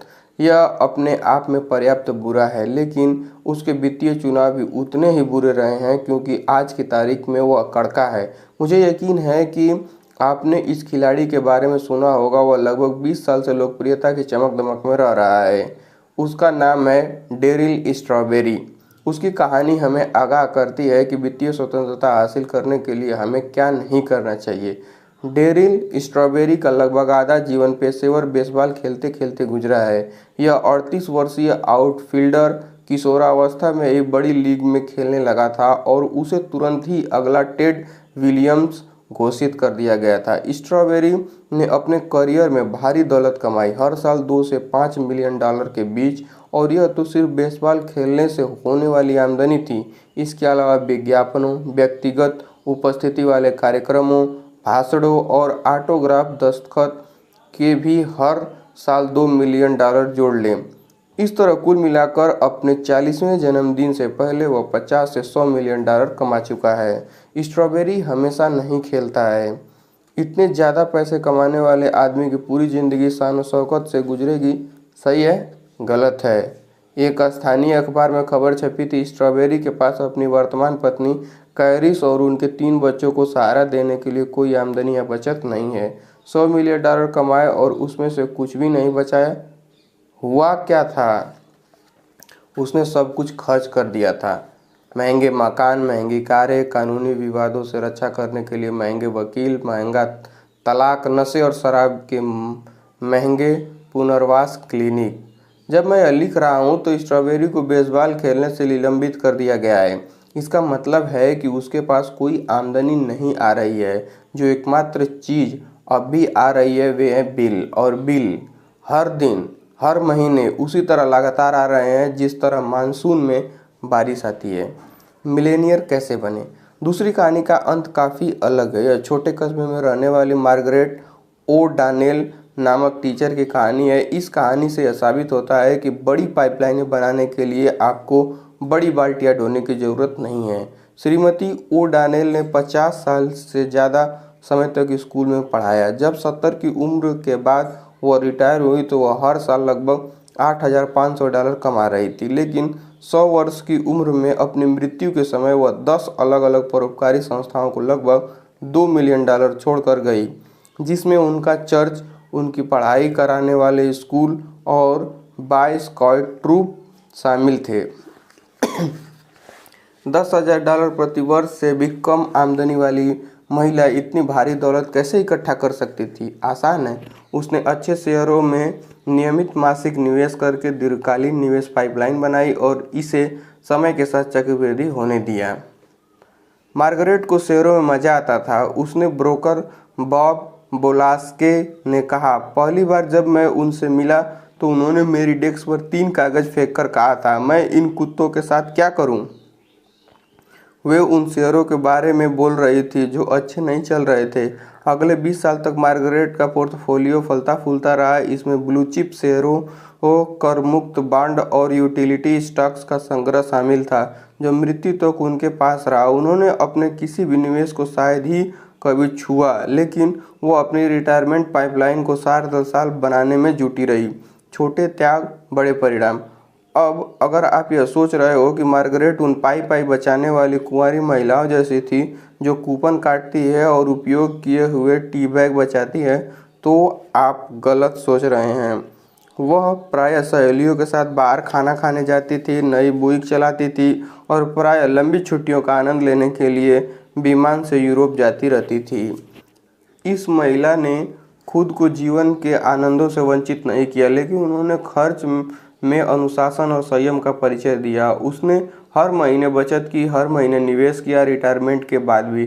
देखिए, मार्गरेट दीर्घकालीन पाइपलाइन निर्माता का आदर्श उदाहरण है। उन्होंने 20 की उम्र के बाद ही बचत और निवेश शुरू कर दिया था और वह 100 साल की उम्र में अपनी मृत्यु तक यही करती रही। जैसा आप आगे दिए अध्याय में सीखेंगे, पाइपलाइन समय के साथ बड़ी और ज़्यादा बड़ी हो जाती है। अपनी पाइपलाइनों को बढ़ाएं। पाब्लो की तरह पाइपलाइन निर्माताओं को पहले कुछ दिनों, महीनों या वर्षों में अपने प्रयासों के ज़्यादा फल नहीं दिखते हैं, लेकिन समय के साथ निरंतर और अनुशासित प्रयास छोटे छोटे योगदानों को भारी लाभ में बदल सकते हैं। पाइपलाइनें तब भी पानी लाती हैं जब बाल्टियां सूख जाती हैं। अब आप मेरी बात का मतलब समझ गए होंगे। जब मैंने पाइपलाइन की शक्ति के बारे में बात की थी, डेरिल स्ट्रॉबेरी वर्षों तक एक बड़ी बाल्टी ढोते रहे, लेकिन आज उसके पास दिखाने के लिए क्या है? कुछ नहीं, सिर्फ कैंसल्ड चेकों के बक्से। स्ट्रॉबेरी के पास पाइपलाइन बनाने के लिए 20 साल थे। अगर उसने अपनी सिर्फ 10% आमदनी बचाई होती और शेयर बाजार में निवेश करके पाइपलाइन बना ली होती, तो आज उसके पास $20 मिलियन और $100 मिलियन के बीच की जीवन की डोर होती। लेकिन उसने ऐसा नहीं किया। स्ट्रॉबेरी यह मानकर चल रहा था कि उसकी बड़ी बाल्टी कभी नहीं सूखेगी। यह बहुत बड़ा मुगालता था, गलत धारणा थी। बाल्टियाँ खुद ब खुद नहीं भरती है, चाहे वे कितनी ही बड़ी क्यों न हो। इसलिए बाल्टी ढोने वालों को इसे दोबारा भरने के लिए नदी तक जाना होता है। जब वह ढोना छोड़ देता है, रिटायरमेंट की वजह से या बीमारी से या चोट से या दीर्घकालीन थकान की वजह से, तो बाल्टी सूखने लगती है। दूसरी ओर पाइपलाइनें बाल्टियों के सूखने के लंबे समय बाद भी मुनाफा देती रहती है। यह नियम बड़ी बाल्टी ढोने वालों के लिए भी उतना ही सच है जितना कि छोटी बाल्टी ढोने वालों के लिए है। जैसा मैंने कहा है, बाल्टी का आकार महत्वपूर्ण नहीं होता है। बड़ी बाल्टी वाले लोगों में ज़्यादा खर्च करने की प्रवृत्ति होती है। वित्तीय स्वतंत्रता की कुंजी यह है कि पाइपलाइन निर्माता की मानसिकता अपनाएं और फिर अपनी पाइपलाइन योजना पर काम करें। बाल्टी जितनी ज़्यादा छोटी होती है, पाइपलाइन की ज़रूरत उतनी ही ज़्यादा होती है। ढेर सारे पैसे कमाना वित्तीय स्वतंत्रता की गारंटी नहीं है, यह सिर्फ पाइपलाइनों से ही संभव है। अगर आप पाइपलाइन रणनीति नहीं अपनाते हैं तो आपकी बाल्टी अंततः सूख जाएगी। मैंने आपको डेरिल स्ट्रॉबेरी की कहानी एक बिंदु को अतिरंजित करने के लिए बताई है। देखिए, अगर डेरिल स्ट्रॉबेरी की इतनी बड़ी बाल्टी सूख सकती है तो आपकी बाल्टी का क्या होगा, इस बारे में सोचें। स्ट्रॉबेरी एक वेतन से दूसरे वेतन तक जीता था। आपकी स्थिति कैसी है? स्ट्रॉबेरी ने इस तरह का काम किया था मानो उसके बाल्टी ढोने वाले दिन कभी खत्म नहीं होंगे। आपकी स्थिति कैसी है? स्ट्रॉबेरी ने मूर्खता से पैसा खर्च किया और समय बर्बाद किया, जबकि वह इसका समझदारी से इस्तेमाल करके जीवन की डोर बना सकता था। आपकी स्थिति कैसी है? निश्चित रूप से स्ट्रॉबेरी ने कुछ बुरे विकल्प चुने जिनकी वजह से उसके बहुत सारे पैसे बर्बाद हुए, लेकिन उसका सबसे बुरा वित्तीय चुनाव यह था कि उसने कभी पाइपलाइन बनाने की कोशिश नहीं की। यह अक्षम्य है। वह सोच क्या रहा था? दूसरी ओर मार्गरेट ओ डानेल जब बाल्टी ढो रही थी तब उसने समझदारी से पाइपलाइनें बना ली। जब उसके बाल्टी ढोने वाले दिन खत्म हुए तब भी उसकी पाइपलाइनें काम करती रही और पैसा बहकर उसके पास आता रहा। अब चुनने की आपकी बारी है। अब मैं आपसे पूछता हूँ, आप किसके जैसी आर्थिक स्थिति चाहेंगे, डेरिल स्ट्रॉबेरी की या मार्गरेट ओ डानेल की? अगर जवाब मार्गरेट ओ डानेल है तो आपको तुरंत ही अपनी पाइपलाइनें बनाना शुरू करने की ज़रूरत है। पाइपलाइनें जीवन की डोर इसलिए है क्योंकि वे लगातार खुद ब खुद काम करती रहती हैं। उन्हें समय समय पर देखभाल की ज़रूरत हो सकती है और मरम्मत की, शायद दोबारा बनाने की भी, लेकिन पाइपलाइनें साल दर साल आपको मुनाफा देती रहती हैं। संयोग नहीं बल्कि आपको विकल्पों से आपकी किस्मत तय होती है। डेरिल स्ट्रॉबेरी और मार्गरेट ओ डानेल के पास एक विकल्प था। डेरिल स्ट्रॉबेरी ने बाल्टियों को चुना, मार्गरेट ओ डानेल ने पाइपलाइनों को चुना। उन्होंने अपने विकल्प चुन लिए। अब विकल्प चुनने की आपकी बारी है। अध्याय 4, लीवरेज, पाइपलाइन के पीछे की शक्ति। एक बार जब पाइपलाइन पूरी हो गई तो पाब्लो को बाल्टी ढोकर पानी लाने की कोई ज़रूरत नहीं रह गई। पानी बहता रहता था, चाहे वह काम करे न करे। यह तब भी बहता था जब वह खाना खाता था, यह तब भी बहता था जब वह सोता था, यह वीकेंड पर भी बहता रहता था जब वह खेलता था। गांव में जितना ज़्यादा पानी बहकर आता था उतना ही ज़्यादा पैसा बहकर पाब्लो की जेब में आ जाता था। The parable of the pipeline से। लीवरेज एक जबरदस्त अवधारणा है, सभ्यता को बदलने वाली अवधारणा। वास्तव में लीवरेज के बिना इस समय पुस्तक अपने हाथों में नहीं होती। मुझे अपनी बात स्पष्ट करने दें। 1440 में योहानस गुटेनबर्ग नामक एक युवा जर्मन उद्यमी ने वाइन प्रेस को विश्व की पहली वाणिज्यिक प्रिंटिंग प्रेस में बदल दिया। उन्होंने गुटेनबर्ग बाइबल की 180 प्रतियां छापी और कुछ ही दिनों में वे सभी बिक गईं। गुटेनबर्ग की प्रिंटिंग प्रेस तुरंत सफल हो गई। कुछ ही दशकों में पूरे यूरोप में प्रिंटिंग प्रेसें कुकुरमुत्तों की तरह उग गई। 16वीं शताब्दी के मध्य तक यूरोप में 80 लाख पुस्तकें छप चुकी थी, जो पिछले हजारों सालों में प्रकाशित पुस्तकों से 10 गुना ज़्यादा संख्या थी। बाल्टी ढोने वालों की पुस्तकें बनाम पाइपलाइन निर्माताओं की पुस्तकें। गुटेनबर्ग प्रेस ने बाल्टियाँ ढोने वालों की पुस्तकों के पैराडाइम को तोड़ दिया। गुटेनबर्ग की प्रिंटिंग प्रेस के आने से पहले लेखक और मठवासी पुस्तकों की हाथ से नकल करते थे। हाथ से लिखकर पुस्तक तैयार करने में 1 या कई साल लग सकते थे। इसके अलावा वे इतनी महंगी होती थी कि सिर्फ राजघराने उन्हें खरीद सकते थे। गुटेनबर्ग ने इन सब को बदल दिया। प्रिंटिंग प्रेस में प्रिंटर जब एक बार मूवेबल टाइप सेट कर देता था तो इसके बाद वह आसानी से हजारों हुबहू प्रतियां छाप सकता था। प्रिंटिंग प्रेस ने प्रिंटर के समय और धन की लीवरेजिंग करके उसकी उत्पादकता को बहुत ज़्यादा बढ़ा दिया। बाल्टी ढोने वालों के पुस्तकों के मॉडल में प्रयास और परिणाम के बीच 1:1 का अनुपात होता है। 1 घंटे के प्रयास से 1 घंटे का परिणाम उत्पन्न होता है। अगर किसी लेखक को हाथ से 1 पेज नकल करने में 1 दिन लगता है तो 100 पेज की पुस्तक लिखने में उसे 100 दिन लगेंगे।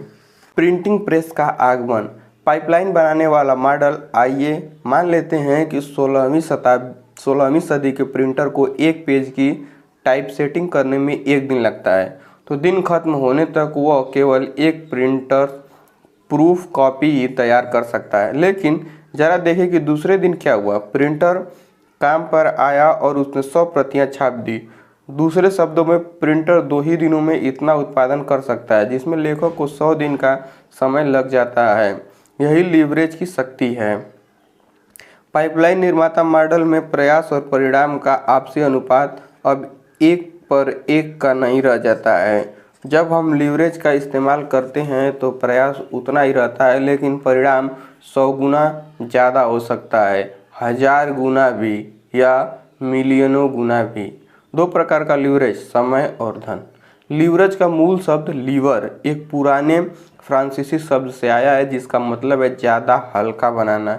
जो लीवरेज की शक्ति का सही वर्णन है। लीवर का उपयोग करके किसी बड़े बोझ को इतना हल्का बनाया जा सकता है कि कोई बच्चा भी इसे आसानी से हिला सकता है।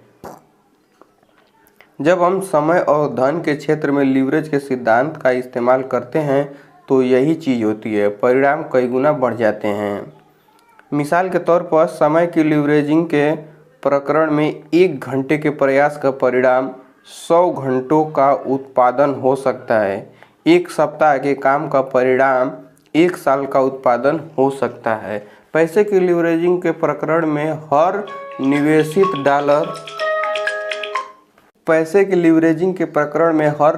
डॉलर समय के साथ चक्रवृद्धि हो सकता है और अंततः शुरुआती निवेश से कई गुना हो सकता है। लीवरेज के आदर्श उदाहरण। प्रिंटिंग प्रेस इस बात का उदाहरण है कि लोग अपने समय, धन और प्रयासों की लीवरेजिंग कैसे कर सकते हैं। लीवरेज पैसे की एक इकाई के बदले समय की एक इकाई के समीकरण को तोड़ देता है। लीवरेज लोगों को ज़्यादा मेहनत के बजाय ज़्यादा चतुराई से काम करने की अनुमति देता है। यही हर पाइपलाइन के पीछे की शक्ति है। समय की लीवरेजिंग का आदर्श उदाहरण कर्मचारियों को नियुक्त करना है। आइए मान लेते हैं कि आप एक रेस्तरां खोलना चाहते हैं। आपके लिए यह संभव नहीं है कि आप मेज़बान, वेटर, शेफ, बर्तन धोने वाले और बुककीपर के रूप में काम करें और इसके बावजूद एक लाभदायक व्यवसाय चलाएं। आप एक समय में सिर्फ एक ही जगह पर रह सकते हैं, इसलिए आप निश्चित काम करने के लिए लोगों को नौकरी पर रखते हैं। यदि आप अपने 10 लोगों के स्टाफ को प्रति घंटे औसतन $10 देते हैं तो आप प्रति घंटे $100 वेतन में दे रहे हैं। यदि आपका रेस्तरां प्रति घंटे औसतन $1000 कमाता है तो खर्च निकालने के बाद सारा पैसा आपकी जेब में जाता है। पैसे की लीवरेजिंग करना। पैसे की लीवरेजिंग का आदर्श उदाहरण शेयर बाजार में निवेश करना है। निसंदेह आपने वॉरेन बफे के बारे में सुना होगा। वे वॉल स्ट्रीट की एक जीवित किंवदंती और संसार के दूसरे या तीसरे सबसे अमीर आदमी हैं। उन्होंने अपनी दौलत पुरातन पंथी तरीके से बनाई है। उन्होंने दूसरे लोगों के पैसे की लीवरेजिंग की और इस प्रक्रिया में खुद को तथा अपने निवेशकों को अमीर बना दिया। कितने अमीर, इसकी जांच कर ले। यदि आप 1965 में बफे की कंपनी बर्कशायर हैथवे के शेयरों में $10,000 का निवेश करते और इसे साल दर साल बढ़ने देते तो 1998 तक आपके निवेश का मूल्य अपने दिल को संभालने $51 मिलियन होता। वाह! आप इस पाइपलाइन के मालिक बनना कितना ज़्यादा पसंद करते। 35 साल पहले बर्कशायर हैथवे का एक शेयर सिर्फ $19 में मिलता था। 1998 के अंत तक वह एक शेयर $70,000 में मिलता है, जिसका मतलब है कि आप अगर 1965 में $300 का निवेश करते तो आज आप $1 मिलियन के मालिक होते। अविश्वसनीय। पाइपलाइनें बनाने लायक हैं। अब क्या आप लीवरेज की शक्ति को समझ गए हैं। बर्कशायर हैथवे का शेयर इस बात का जीता जागता प्रमाण है कि लीवरेज की बदौलत प्रयास के अनुपात में बहुत भारी परिणाम मिलते हैं। इस बारे में सोचिए, 1965 में $300 इकट्ठे करने में कितना प्रयास करना पड़ता। 2 या 3 दिन तक काम, ज़्यादा से ज़्यादा शायद 1 सप्ताह का काम। ज़रा कल्पना करें, एक बार $300 का निवेश करने के बाद आपको कोई काम नहीं करना पड़ता क्योंकि आपकी पाइपलाइनें पहले ही बन चुकी थी। आपको बस कभी कभार अखबार में शेयर के भाव देखने का काम जरूर करना था। खुद से पूछें, क्या यह बेहतरीन नहीं होता अगर आप अंगुली उठाए बिना भी $300 को $1 मिलियन में बदल सकते। क्या आप देख सकते हैं कि लीवरेज का समझदारी भरा इस्तेमाल किस तरह थोड़े से पैसे या थोड़े से समय को 1000 गुना बढ़ा सकता है। क्या ऐसी प्रणाली खोजने में समझदारी नज़र नहीं आती जिसके जरिए आप $1 को $100 में बदल सकते या 1 घंटे को 100 घंटों में? क्या यह बेहतरीन नहीं रहेगा कि आप एक बार काम करें और बाकी का काम लीवरेज को करने दें? दोस्तों, अगर आप लीवरेज के लाभों का आनंद लेना चाहते हैं तो आपको भी वह करने की ज़रूरत है कि पाब्लो और वॉरेन बफेट जैसे पाइपलाइन निर्माताओं ने किया। अपने समय और धन की लीवरेजिंग करने की प्रणाली आज ही खोजें और आने वाले कल में एक बड़े पुरस्कार का आनंद लें। अध्याय 5, पैसे का लीवरेज। पाम बीच पाइपलाइन। जरा सोचो, पाब्लो ने आगे कहा, हम उन पाइपलाइनों से गुजरने वाले 1 गैलन पानी के बदले में थोड़े पैसे ले सकते हैं। पाइपलाइनों से जितना ज़्यादा पानी बहेगा हमारी जेब में भी उतना ही ज़्यादा पैसा बहकर आ जाएगा। मैंने जो पाइपलाइन बनाई है वह सपने का अंत नहीं है, यह तो सिर्फ शुरुआत है। The parable of the pipeline से एक कहानी है कि चीन का एक प्राचीन सम्राट शतरंज नामक एक नए खेल से प्रेम करने लगा। सम्राट ने शतरंज इजाद करने वाले को पुरस्कार देने का निर्णय लिया। उसने आविष्कारक को शाही महल में तलब किया और अदालत के सामने घोषणा की कि आविष्कार की एक इच्छा पूरी की जाए। मैं सम्मानित हूँ, महामहिम आविष्कारक विनम्रता से बुदबुदाया। मेरी इच्छा यह है कि आप मुझे चावल का 1 दाना दे दें। बस चावल का 1 दाना? हैरान सम्राट ने पूछा। देखिए, शतरंज की बिसात के पहले चौखाने के लिए सिर्फ 1 दाना, आविष्कारक ने कहा। फिर दूसरे चौखाने के लिए उसे दोगुना करके 2 दाने कर दें, तीसरे चौखाने के लिए 4 दाने, और तब तक जब तक कि चावल का अकेला दाना शतरंज की बिसात के सभी चौखानों में दोगुना हो जाए। बस मेरी इतनी ही इच्छा है। सम्राट बहुत खुश हुआ। मुझे इतने सस्ते में इतना अद्भुत खेल मिल रहा है। मेरे पूर्वज आज मुझे देखकर मुस्कुरा रहे होंगे। मंजूर है, सम्राट चिल्लाया। शतरंज की बिसात बिछाओ और यहाँ मौजूद हर व्यक्ति को हमारे अनुबंध का गवाह बनने दो। पूरा दरबार शतरंज की बिसात के चारों ओर इकट्ठा हो गया। रसोई का सेवक चावल का आधा किलो का थैला लेकर आया और इसे आविष्कारक को थमा दिया। आविष्कारक बैग को खोलते समय मुस्कुराया। आविष्कारक ने सेवक से कहा, मेरा सुझाव है कि आप किचन जाकर थोड़ा ज़्यादा बड़ा थैला लाएं। यह सुनकर पूरा दरबार जोर जोर से हंसने लगा। सबको लगा कि वह मजाक कर रहा था। इसके बाद आविष्कारक बोर्ड पर चावल के दाने रखने लगा और दानों की संख्या दोगुनी करता गया। देखने वाले हंसे और एक दूसरे को ठहाका लगाया। जब 8 चौखाने की पहली कतार भरी गई, 1, 2, 4, 8, 16, 32, 64, 128 दाने, लेकिन खीखी जल्दी ही दूसरी कतार के बीच तक उ आ में बदल गई, क्योंकि चावल के छोटे ढेर जल्दी ही दोगुने होकर छोटे थैले में बदल गए, जो दोगुने होकर चावल के मध्यम आकार के थैले हो गए, जो दोगुने होकर चावल के बड़े थैले बन गए। दूसरी कतार के अंत तक सम्राट समझ गया कि उससे बहुत बड़ी गलती हो गई है। आविष्कारक को देने वाले कुल दानों की संख्या 32,768 हो गई थी, जबकि अभी 48 चौखाने बचे हुए थे। सम्राट ने इस प्रक्रिया को बंद कर दिया और देश के सबसे समझदार गणितज्ञों को बुलाया। उन्होंने अपने अबाकस का सहारा लिया और स्लेट बोर्ड पर फटाफट निशान बनाए। काफ़ी माथापच्ची के बाद गणितज्ञ इस निष्कर्ष पर पहुंचे, अगर चावल का 1 दाना 64 खानों वाली शतरंज की बिसात के हर चौखाने पर दोगुना होता है तो आखिरी चौखाने में कुल 18 मिलियन ट्रिलियन चावल के दाने होंगे, जो संसार में उपलब्ध कुल चावल का 10 गुना है। सम्राट ने यह काम रोककर आविष्कारक के सामने एक ऐसा प्रस्ताव रखा जिससे वह इनकार नहीं कर सकता था। अगर आविष्कारक सम्राट को उसके वादे से मुक्त कर देता है तो आविष्कारक को देहात में एक जायदाद दे दी जाएगी जिसमें सैकड़ों एकड़ उपजाऊ चावल के खेत थे। आविष्कारक खुशी खुशी मान गया। हर किसी ने आविष्कारक के नाम पर जाम पिया और उसकी बुद्धिमत्ता तथा चतुराई की सराहना की। फिर वह खुशी खुशी अपनी जायदाद में ठाठ से रहने चला गया तथा कई कई साल तक सुखपूर्वक जिया। दोगुना करने की अवधारणा, संसार का 8वां चमत्कार। सम्राट और आविष्कारक की कहानी हमें बताती है कि दोगुना करने की अवधारणा में कितनी शक्ति होती है। यह अवधारणा तब से मौजूद है जब से पहले बैंक ने किसी जमा पूंजी पर पहले दौलतमंद व्यापारी को ब्याज दिया था। इसलिए यह अवधारणा समय के इम्तिहान में खरी उतरी और साबित हो चुकी है। आविष्कारक और सम्राट के गणितज्ञ संभवतः पहले लोग थे जिन्होंने डुप्लीकेशन यानी दोगुना करने की शक्ति को पहचाना, लेकिन वे निश्चित रूप से ऐसा करने वाले आखिरी लोग नहीं थे। सदियों बाद अल्बर्ट आइंस्टाइन नामक एक और मशहूर गणितज्ञ ने डुप्लीकेशन या चक्रवृद्धि की जबरदस्त शक्ति को पहचाना और इसे संसार का 8वां चमत्कार कहा। दोगुने की अवधारणा दौलत निर्माण की उत्तम आधारशिला है।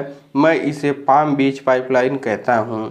यह नाम फ्लोरिडा की वैभवशाली जगह का है जहाँ संसार के सैकड़ों सबसे अमीर वारिस अटलांटिक महासागर के निकट की जायदादों के स्वामी हैं। पाम बीच में अमीर लोगों को पैसे की खातिर काम नहीं करना पड़ता, वे पैसे से अपनी खातिर काम कराते हैं। कैसे? वे विरासत में मिली भारी दौलत का निवेश पाइपलाइनों में कर देते हैं जो हर साल भारी मुनाफा देती रहती है। चाहे निवेशक काम करे या न करे, पाम बीच पाइपलाइनों को दोगुने की अवधारणा से ईंधन मिलता है। इसका मतलब है कि खुशकिस्मत वारिस विलासी जीवन शैली का आनंद ले सकते हैं और इसके बावजूद ज़्यादा अमीर बन सकते हैं, यानी कि खाओ भी और अपने पास रखो भी। 72 का नियम, अमीरों का नियम। अमीर लोग ज़्यादा अमीर कैसे बनते हैं, यह समझने के लिए 72 के नियम पर नज़र डालें। यह दौलत बनाने वाली विलक्षण अवधारणा है जिसे विश्व के शीर्ष निवेश ब्रोकर अपने अमीर ग्राहकों को सिखाते हैं। 72 का नियम यह हिसाब लगाने का आसान फार्मूला है कि कोई निवेश कितने सालों में दोगुना होगा। यह इस तरह काम करता है। दोगुना करने की अवधारणा का 72 का नियम। अपने निवेश पर वार्षिक ब्याज दर का पता लगाएं। 72 में से ब्याज दर को विभाजित करें। परिणाम से आपको पता चल जाएगा कि आपका निवेश कितने सालों में दोगुना होगा। मिसाल के तौर पर आइए मान लेते हैं कि एक वारिस किसी स्टॉक में $1,00,000 का निवेश करता है जो प्रतिवर्ष 10% मुनाफा देता है। यहाँ 72 के नियम का उदाहरण देखिए। 72 के नियम का उदाहरण। कदम 1, $1,00,000 का मूल निवेश। कदम 2, 10% वार्षिक प्रतिफल। कदम 3, 72 में 10 का भाग दे दें जिससे 7.2 वर्ष आएगा। प्रतिफल $1,00,000 7.2 वर्षों में $2,00,000 बन जाएंगे। यदि वारिस मुनाफे या मूलधन को खर्च नहीं करता है तो $1,00,000 का मूल निवेश 7.2 वर्षों में दोगुना होकर $2,00,000 हो जाएगा। 14.4 वर्षों में $4,00,000, 21.6 वर्षों में $8,00,000 और 28.8 वर्षों में $1.6 मिलियन आदि। जैसा आप देख सकते हैं, पैसे को जितने ज़्यादा समय तक चक्रवृद्धि होने दिया जाता है, पाइपलाइन का आकार उतना ही ज़्यादा बड़ा हो जाता है। चक्रवृद्धि की शक्ति की लीवरेजिंग करके जो लोग विरासत में $1 मिलियन की संपत्ति पाते हैं वे शाही ढंग से जी सकते हैं और अपने बच्चों के लिए उससे भी ज़्यादा संपत्ति छोड़ सकते हैं। चक्रवृद्धि का जादू ही वह कारण है जिसकी बदौलत केनेडी, ड्यूपॉन्ट, फायरस्टोन, फोर्ड, रॉकेफेलर और गेटी नामक हजारों वारिस जीवन भर विलासिता में जिएंगे, फिर भी उनकी दौलत कभी नहीं सूखेगी। वास्तव में उनकी बाल्टी कभी नहीं सूखती है क्योंकि पाइपलाइन दशकों तक लगातार काम करती रहती है। यह जैसे यूरोप में रॉथस्चाइल्ड वारिसों के मामले में है 2 सदियों से ज़्यादा समय से। संतान और पैसा। सौभाग्य से पैसे के लीवरेजिंग वाली पाइपलाइनें केवल अमीर लोगों के लिए सुरक्षित नहीं है, सामान्य लोग भी दोगुने की अवधारणा का लाभ ले सकते हैं। जैसा हम मार्गरेट ओ'डॉनेल के उदाहरण से जानते हैं, कम वेतन वाली स्कूल टीचर जिन्होंने शेयर बाजार में अपने पैसे की लीवरेजिंग करके कई मिलियन डॉलर जमा कर लिए थे, तो सामान्य लोग अपने पैसे की लीवरेजिंग करके दीर्घकालीन पाइपलाइन कैसे बना सकते हैं? इस प्रश्न का जवाब देने का सबसे अच्छा तरीका आपको माइकल जे सल्स की किड्स एंड मनी नामक शक्तिशाली छोटी पुस्तक के बारे में बताना है। वास्तव में इस पुस्तक को पीपल एंड मनी शीर्षक दिया जा सकता है क्योंकि सल्स के बताए सिद्धांत बच्चों और बुजुर्गों दोनों पर लागू होते हैं। वॉल स्ट्रीट के पूर्व ब्रोकर सल्स 4 संतानों के पिता हैं। वह सलाह देते हैं कि बच्चों को ज़्यादा जिम्मेदारी से पैसे का प्रबंधन करना सिखाने के लिए एक आसान सिस्टम पर चलना चाहिए। वे यह सुझाव देते हैं कि अभिभावक प्लास्टिक के 3 जार लें, वे पहले जार पर खर्च करें और दान दें, लेबल लगाएं, दूसरे जार पर बचाएं लिखें और तीसरे जार पर निवेश करें लिखें। जब माता पिता अपने बच्चों को सप्ताह के लिए उनका जेब खर्च दें तो वे पैसे को 3 जारों में बराबर बराबर बांट दें। खर्च करें और दान दें। जार तुरंत खर्च के लिए है, बबल गम, बेसबॉल कार्ड आदि। यही वह पैसा है जो दान और परोपकार के लिए इस्तेमाल किया जाता है। बचत करें। जार ज़्यादा बड़ी चीज़ों का खर्च करने के लिए होता है, जैसे नई सीडी या वीडियो गेम। निवेश करें। जार पहले 2 जारों से अलग होता है क्योंकि यह खर्च करने के लिए नहीं होता। कभी भी सल्स इस जार के बारे में कहते हैं सबसे अहम घटक, क्योंकि अगर हम किसी बुरे दिन के लिए कुछ नहीं बचाएंगे तो कर्ज का जोखिम हमारे सिर के ऊपर हमेशा मंडराता रहेगा। जो वयस्क दीर्घकालीन निवेश पाइपलाइनें बनाने के बारे में गंभीर है, उन्होंने 3 जार के सिस्टम के अनुसार अपने पैसों का प्रबंधन शुरू करना चाहिए, लेकिन उन्हें अपना पैसा जार में रखने के बजाय बैंक और ब्रोकरेज खातों में रखना चाहिए। वयस्क और पैसे का सिस्टम। सबसे पहले खुद को भुगतान करें। अमीर लोगों की तरह अपने पैसे की लीवरेजिंग करने की कुंजी का एक आसान उपाय है, हर महीने सबसे पहले नियम से निवेश खातों में पैसे डालकर खुद को पैसे दें और फिर उस पैसे को चक्रवृद्धि होने के लिए छोड़ दें। अपनी निवेश पाइपलाइन में पैसे डालने का सबसे अच्छा तरीका यह है कि हर महीने अपनी आमदनी की बाल्टी में से थोड़ा पैसा निकालें और इसे अपनी पाइपलाइन में जमा कर दें। सामान्य लोग किस तरह मिलेनियर बनते हैं? बड़ी बुरी बात थी कि हम अमीर अभिभावक चुनने में सक्षम नहीं थे। अगर ऐसा होता तो हमें अनिवार्य बचत योजनाओं और वेतन की स्वचालित कटौतियों की चिंता नहीं करनी पड़ती। लेकिन सच तो यह है कि अमेरिका के बहुसंख्यक मिलेनियरों को दौलत विरासत में नहीं मिली थी। आंकड़े बताते हैं कि 5 में से 4 मिलेनियरों को $10,000 से ज़्यादा की विरासत नसीब नहीं हुई थी। मिलेनियर बनने के लिए उन्होंने तो बस रॉकेफेलर और केनेडी की निवेश रणनीतियों की नकल की थी। संक्षेप में कहा जाए, स्वनिर्मित मिलेनियरों ने अपनी पाम बीच पाइपलाइनें बनाने के लिए अपने पैसे की लीवरेजिंग की। कैसे? 3 जार के तंत्र का इस्तेमाल करके। वे अपनी पूरी आमदनी खर्च करने के बजाय उसका एक बड़ा हिस्सा निवेश जार में अलग रख देते हैं और इसे साल दर साल चक्रवृद्धि होने देते हैं। आमतौर पर मिलेनियर अपनी सकल आमदनी का 15 से 20% हिस्सा बचाते हैं। वे इसे समझदारी से संपत्ति बनाने वाली पाइपलाइनों में निवेश करते हैं, जैसे स्टॉक, बॉन्ड, व्यवसाय, किराए की जायदाद, commercial real estate, pension fund आदि। इसलिए ज़्यादातर मिलेनियर 50-60 की उम्र तक $1 मिलियन की लकीर नहीं छू पाते हैं। चक्रवृद्धि को तेज रफ्तार पकड़ने में दशकों लग सकते हैं। $10,000 10% मुनाफे पर 7 साल बाद दोगुने होकर $20,000 हो जाते हैं, लेकिन 50 साल में ये 7 बार दोगुने होंगे और लगभग $1.3 मिलियन बन जाएंगे। अगर आपके पास पैसे नहीं हैं तो आपको लीवरेजिंग करने के लिए क्या करना होगा? क्या मिलेनियर बनना बेहतरीन नहीं होगा? आप जानते हैं, आप बन सकते हैं और ऐसा करने के लिए आपकी लॉटरी लगने की ज़रूरत नहीं है। मिलेनियर क्लब कभी बहुत खासम खास हुआ करता था। आपको सही परिवार में पैदा होना होता था, सही स्कूलों में जाना होता था। अब ये शर्तें नहीं रह गई हैं। आज सामान्य लोग भी मिलेनियर क्लब में शामिल हो सकते हैं। यह हर व्यक्ति के लिए खुला है जिसमें इतना अनुशासन है कि वो अपनी आमदनी का एक नियमित हिस्सा निवेश करे और समय के साथ इसे चक्रवृद्धि होने दे। लेकिन आइए सच का सामना करते हैं। हर व्यक्ति अपनी रिटायरमेंट पाइपलाइन बनाने में 40-50 साल तक धैर्य नहीं रख सकता है और रातों रात पाम बीच पाइपलाइन बनाने के लिए हर एक के पास पैसा भी नहीं होता है। क्या यह बेहतरीन नहीं रहेगा अगर कोई 5 साल की पाइपलाइन योजना हो जिससे सामान्य लोग ज़्यादा पैसों का निवेश किए बिना निरंतर अतिरिक्त आमदनी हासिल कर सकें। देखिए, 5 साल की पाइपलाइन योजना भी मौजूद है। सबसे अच्छी बात यह पाइपलाइन बनाने के लिए आपको बहुत सारे पैसे की ज़रूरत नहीं है, क्योंकि अपने पैसों की लीवरेजिंग करने के बजाय आप अपने समय की लीवरेजिंग करते हैं।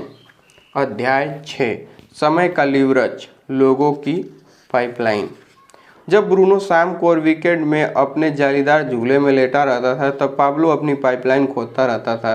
पहले कुछ महीनों में तो पाब्लो की मेहनत का कोई फल नहीं दिख रहा था।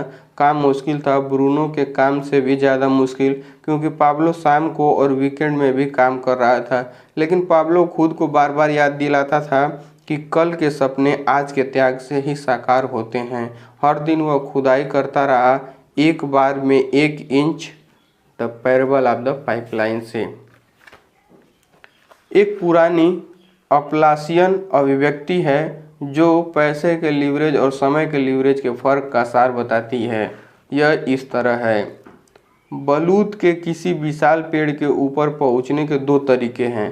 आप इसके बीज पर बैठ जाते हैं और इसके पेड़ बनने का इंतजार करते हैं, या फिर आप इस पेड़ पर चढ़ सकते हैं। जब लोग पाइपलाइन बनाने के लिए दशकों तक अपने पैसे की लीवरेजिंग करते हैं तो वे बीज पर बैठकर इंतजार करने का विकल्प चुन रहे हैं। मैं इसे 50 साल की पाइपलाइन योजना कहता हूँ। चक्रवृद्धि इसी का नाम है, धैर्यपूर्वक इंतजार करना। जब आपका पैसा वर्षों तक बार बार दोगुना होता रहे। इस बारे में कोई संदेह नहीं है कि 50 साल की पाइपलाइन योजना कारगर है।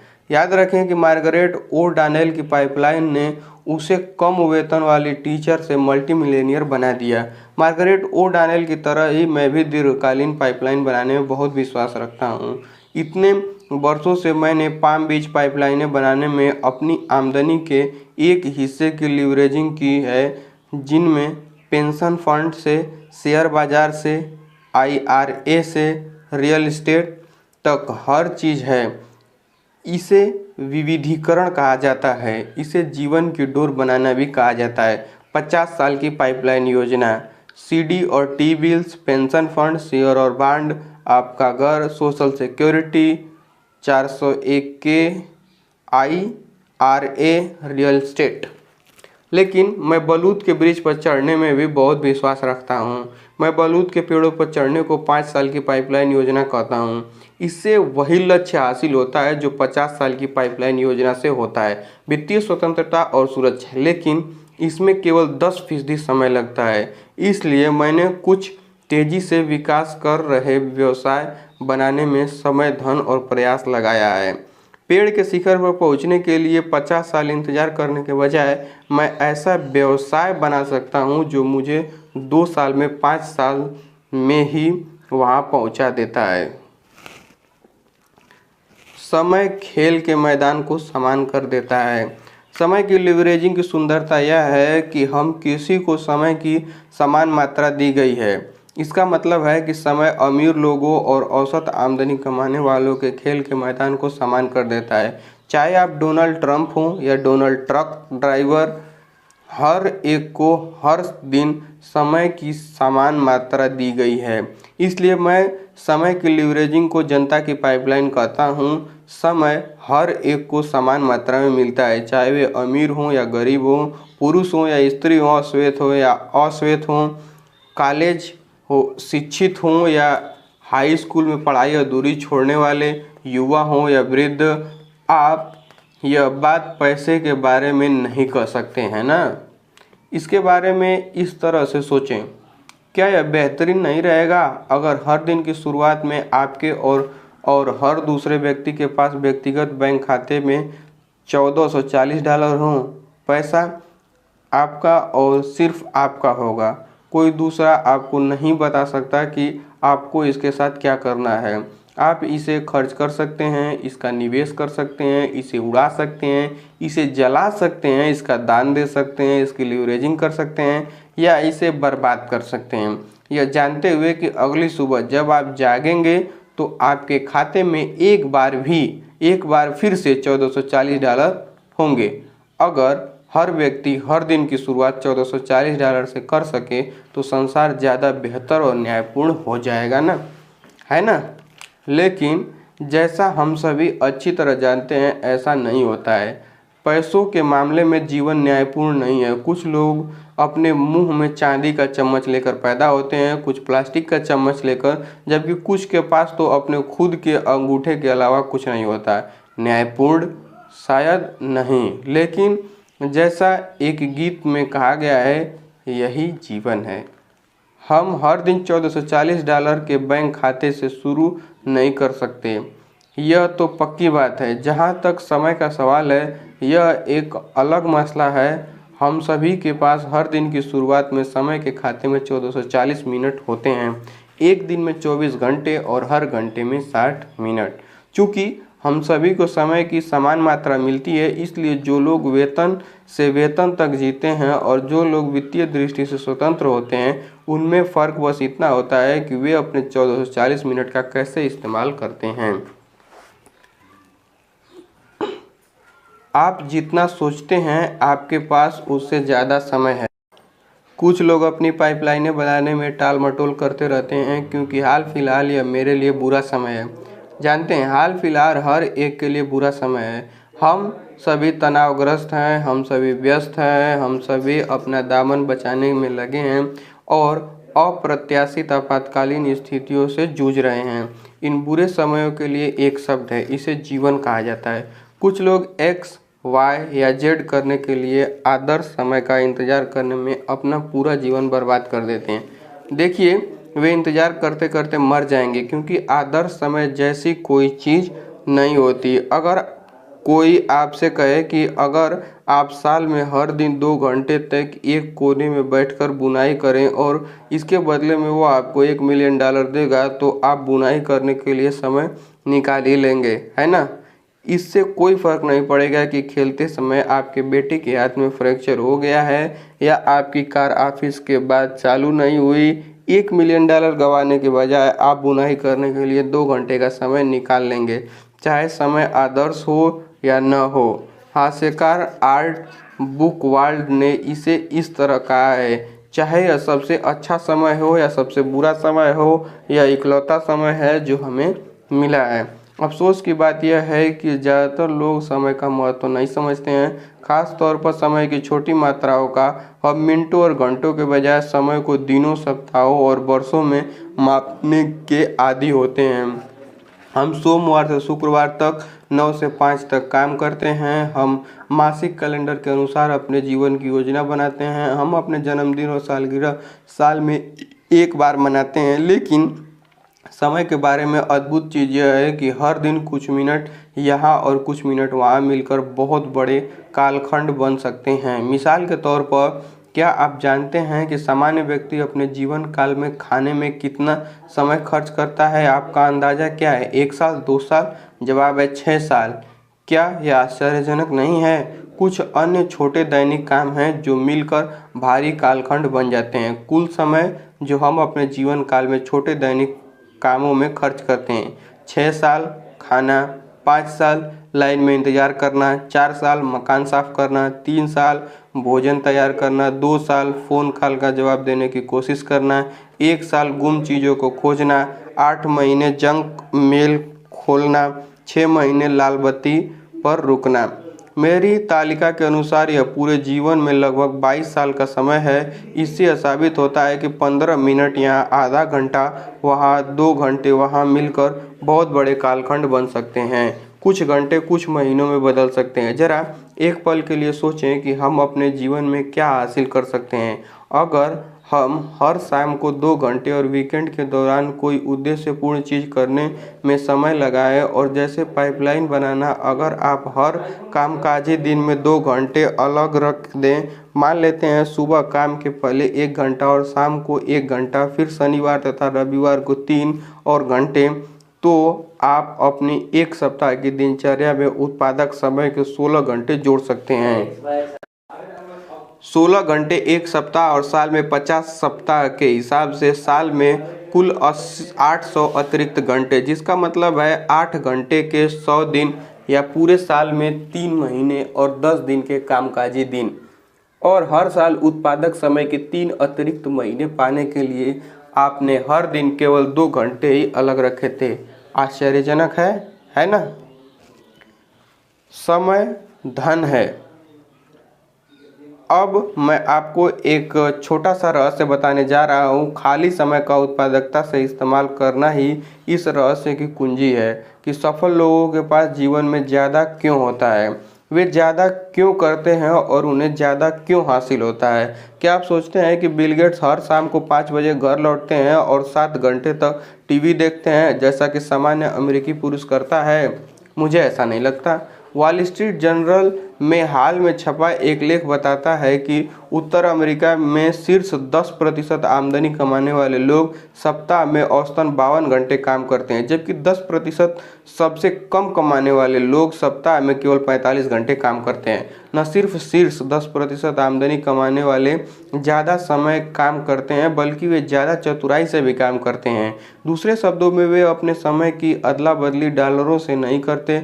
ऐसा नहीं हो सकता कि आप किसी कन्वीनियंस स्टोर में जाएं और माइकल जॉर्डन को काउंटर के पीछे ग्राहकों को लॉटरी टिकट तथा बियर के क्वार्ट बेचते देखें।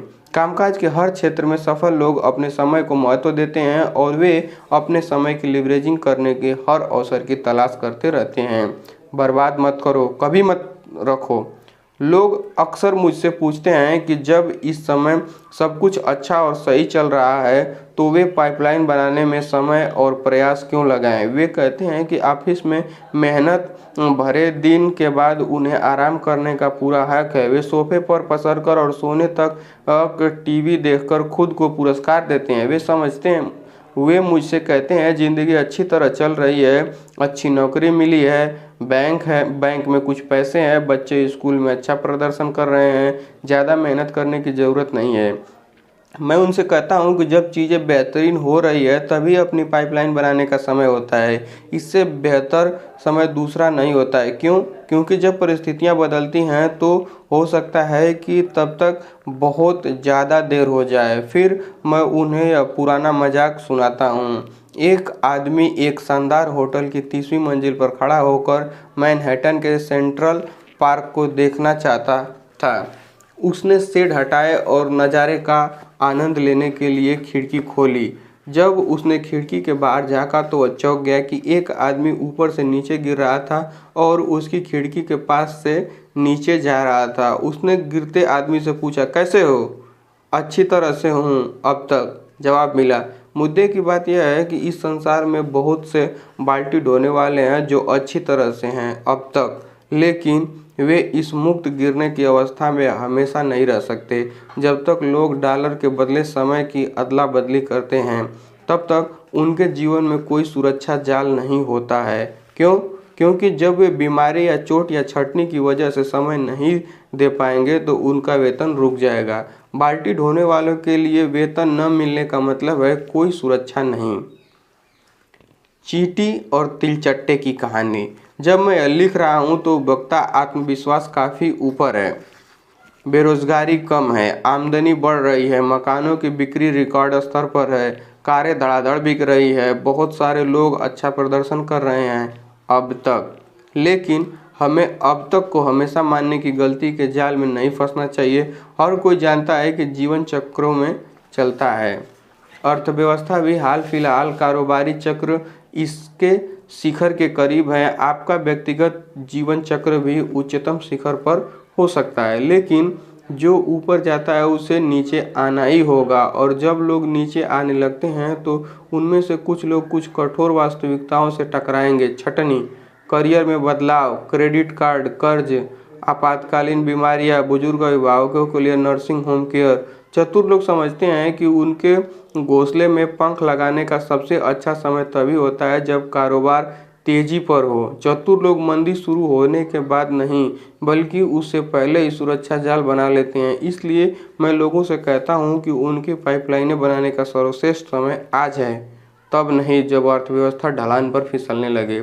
यह चींटी और तिलचट्टे के किस्से जैसी है। चींटी पाइपलाइन निर्माता थी। वह अपने गर्मी के दिनों के एक हिस्से में आने वाले जाड़ों के लिए अनाज इकट्ठा करती थी। वह गर्मी में भी आनंद लेती थी, लेकिन वह इतनी समझदार थी कि अपनी पाइपलाइन बनाने में थोड़ा समय लगाती थी।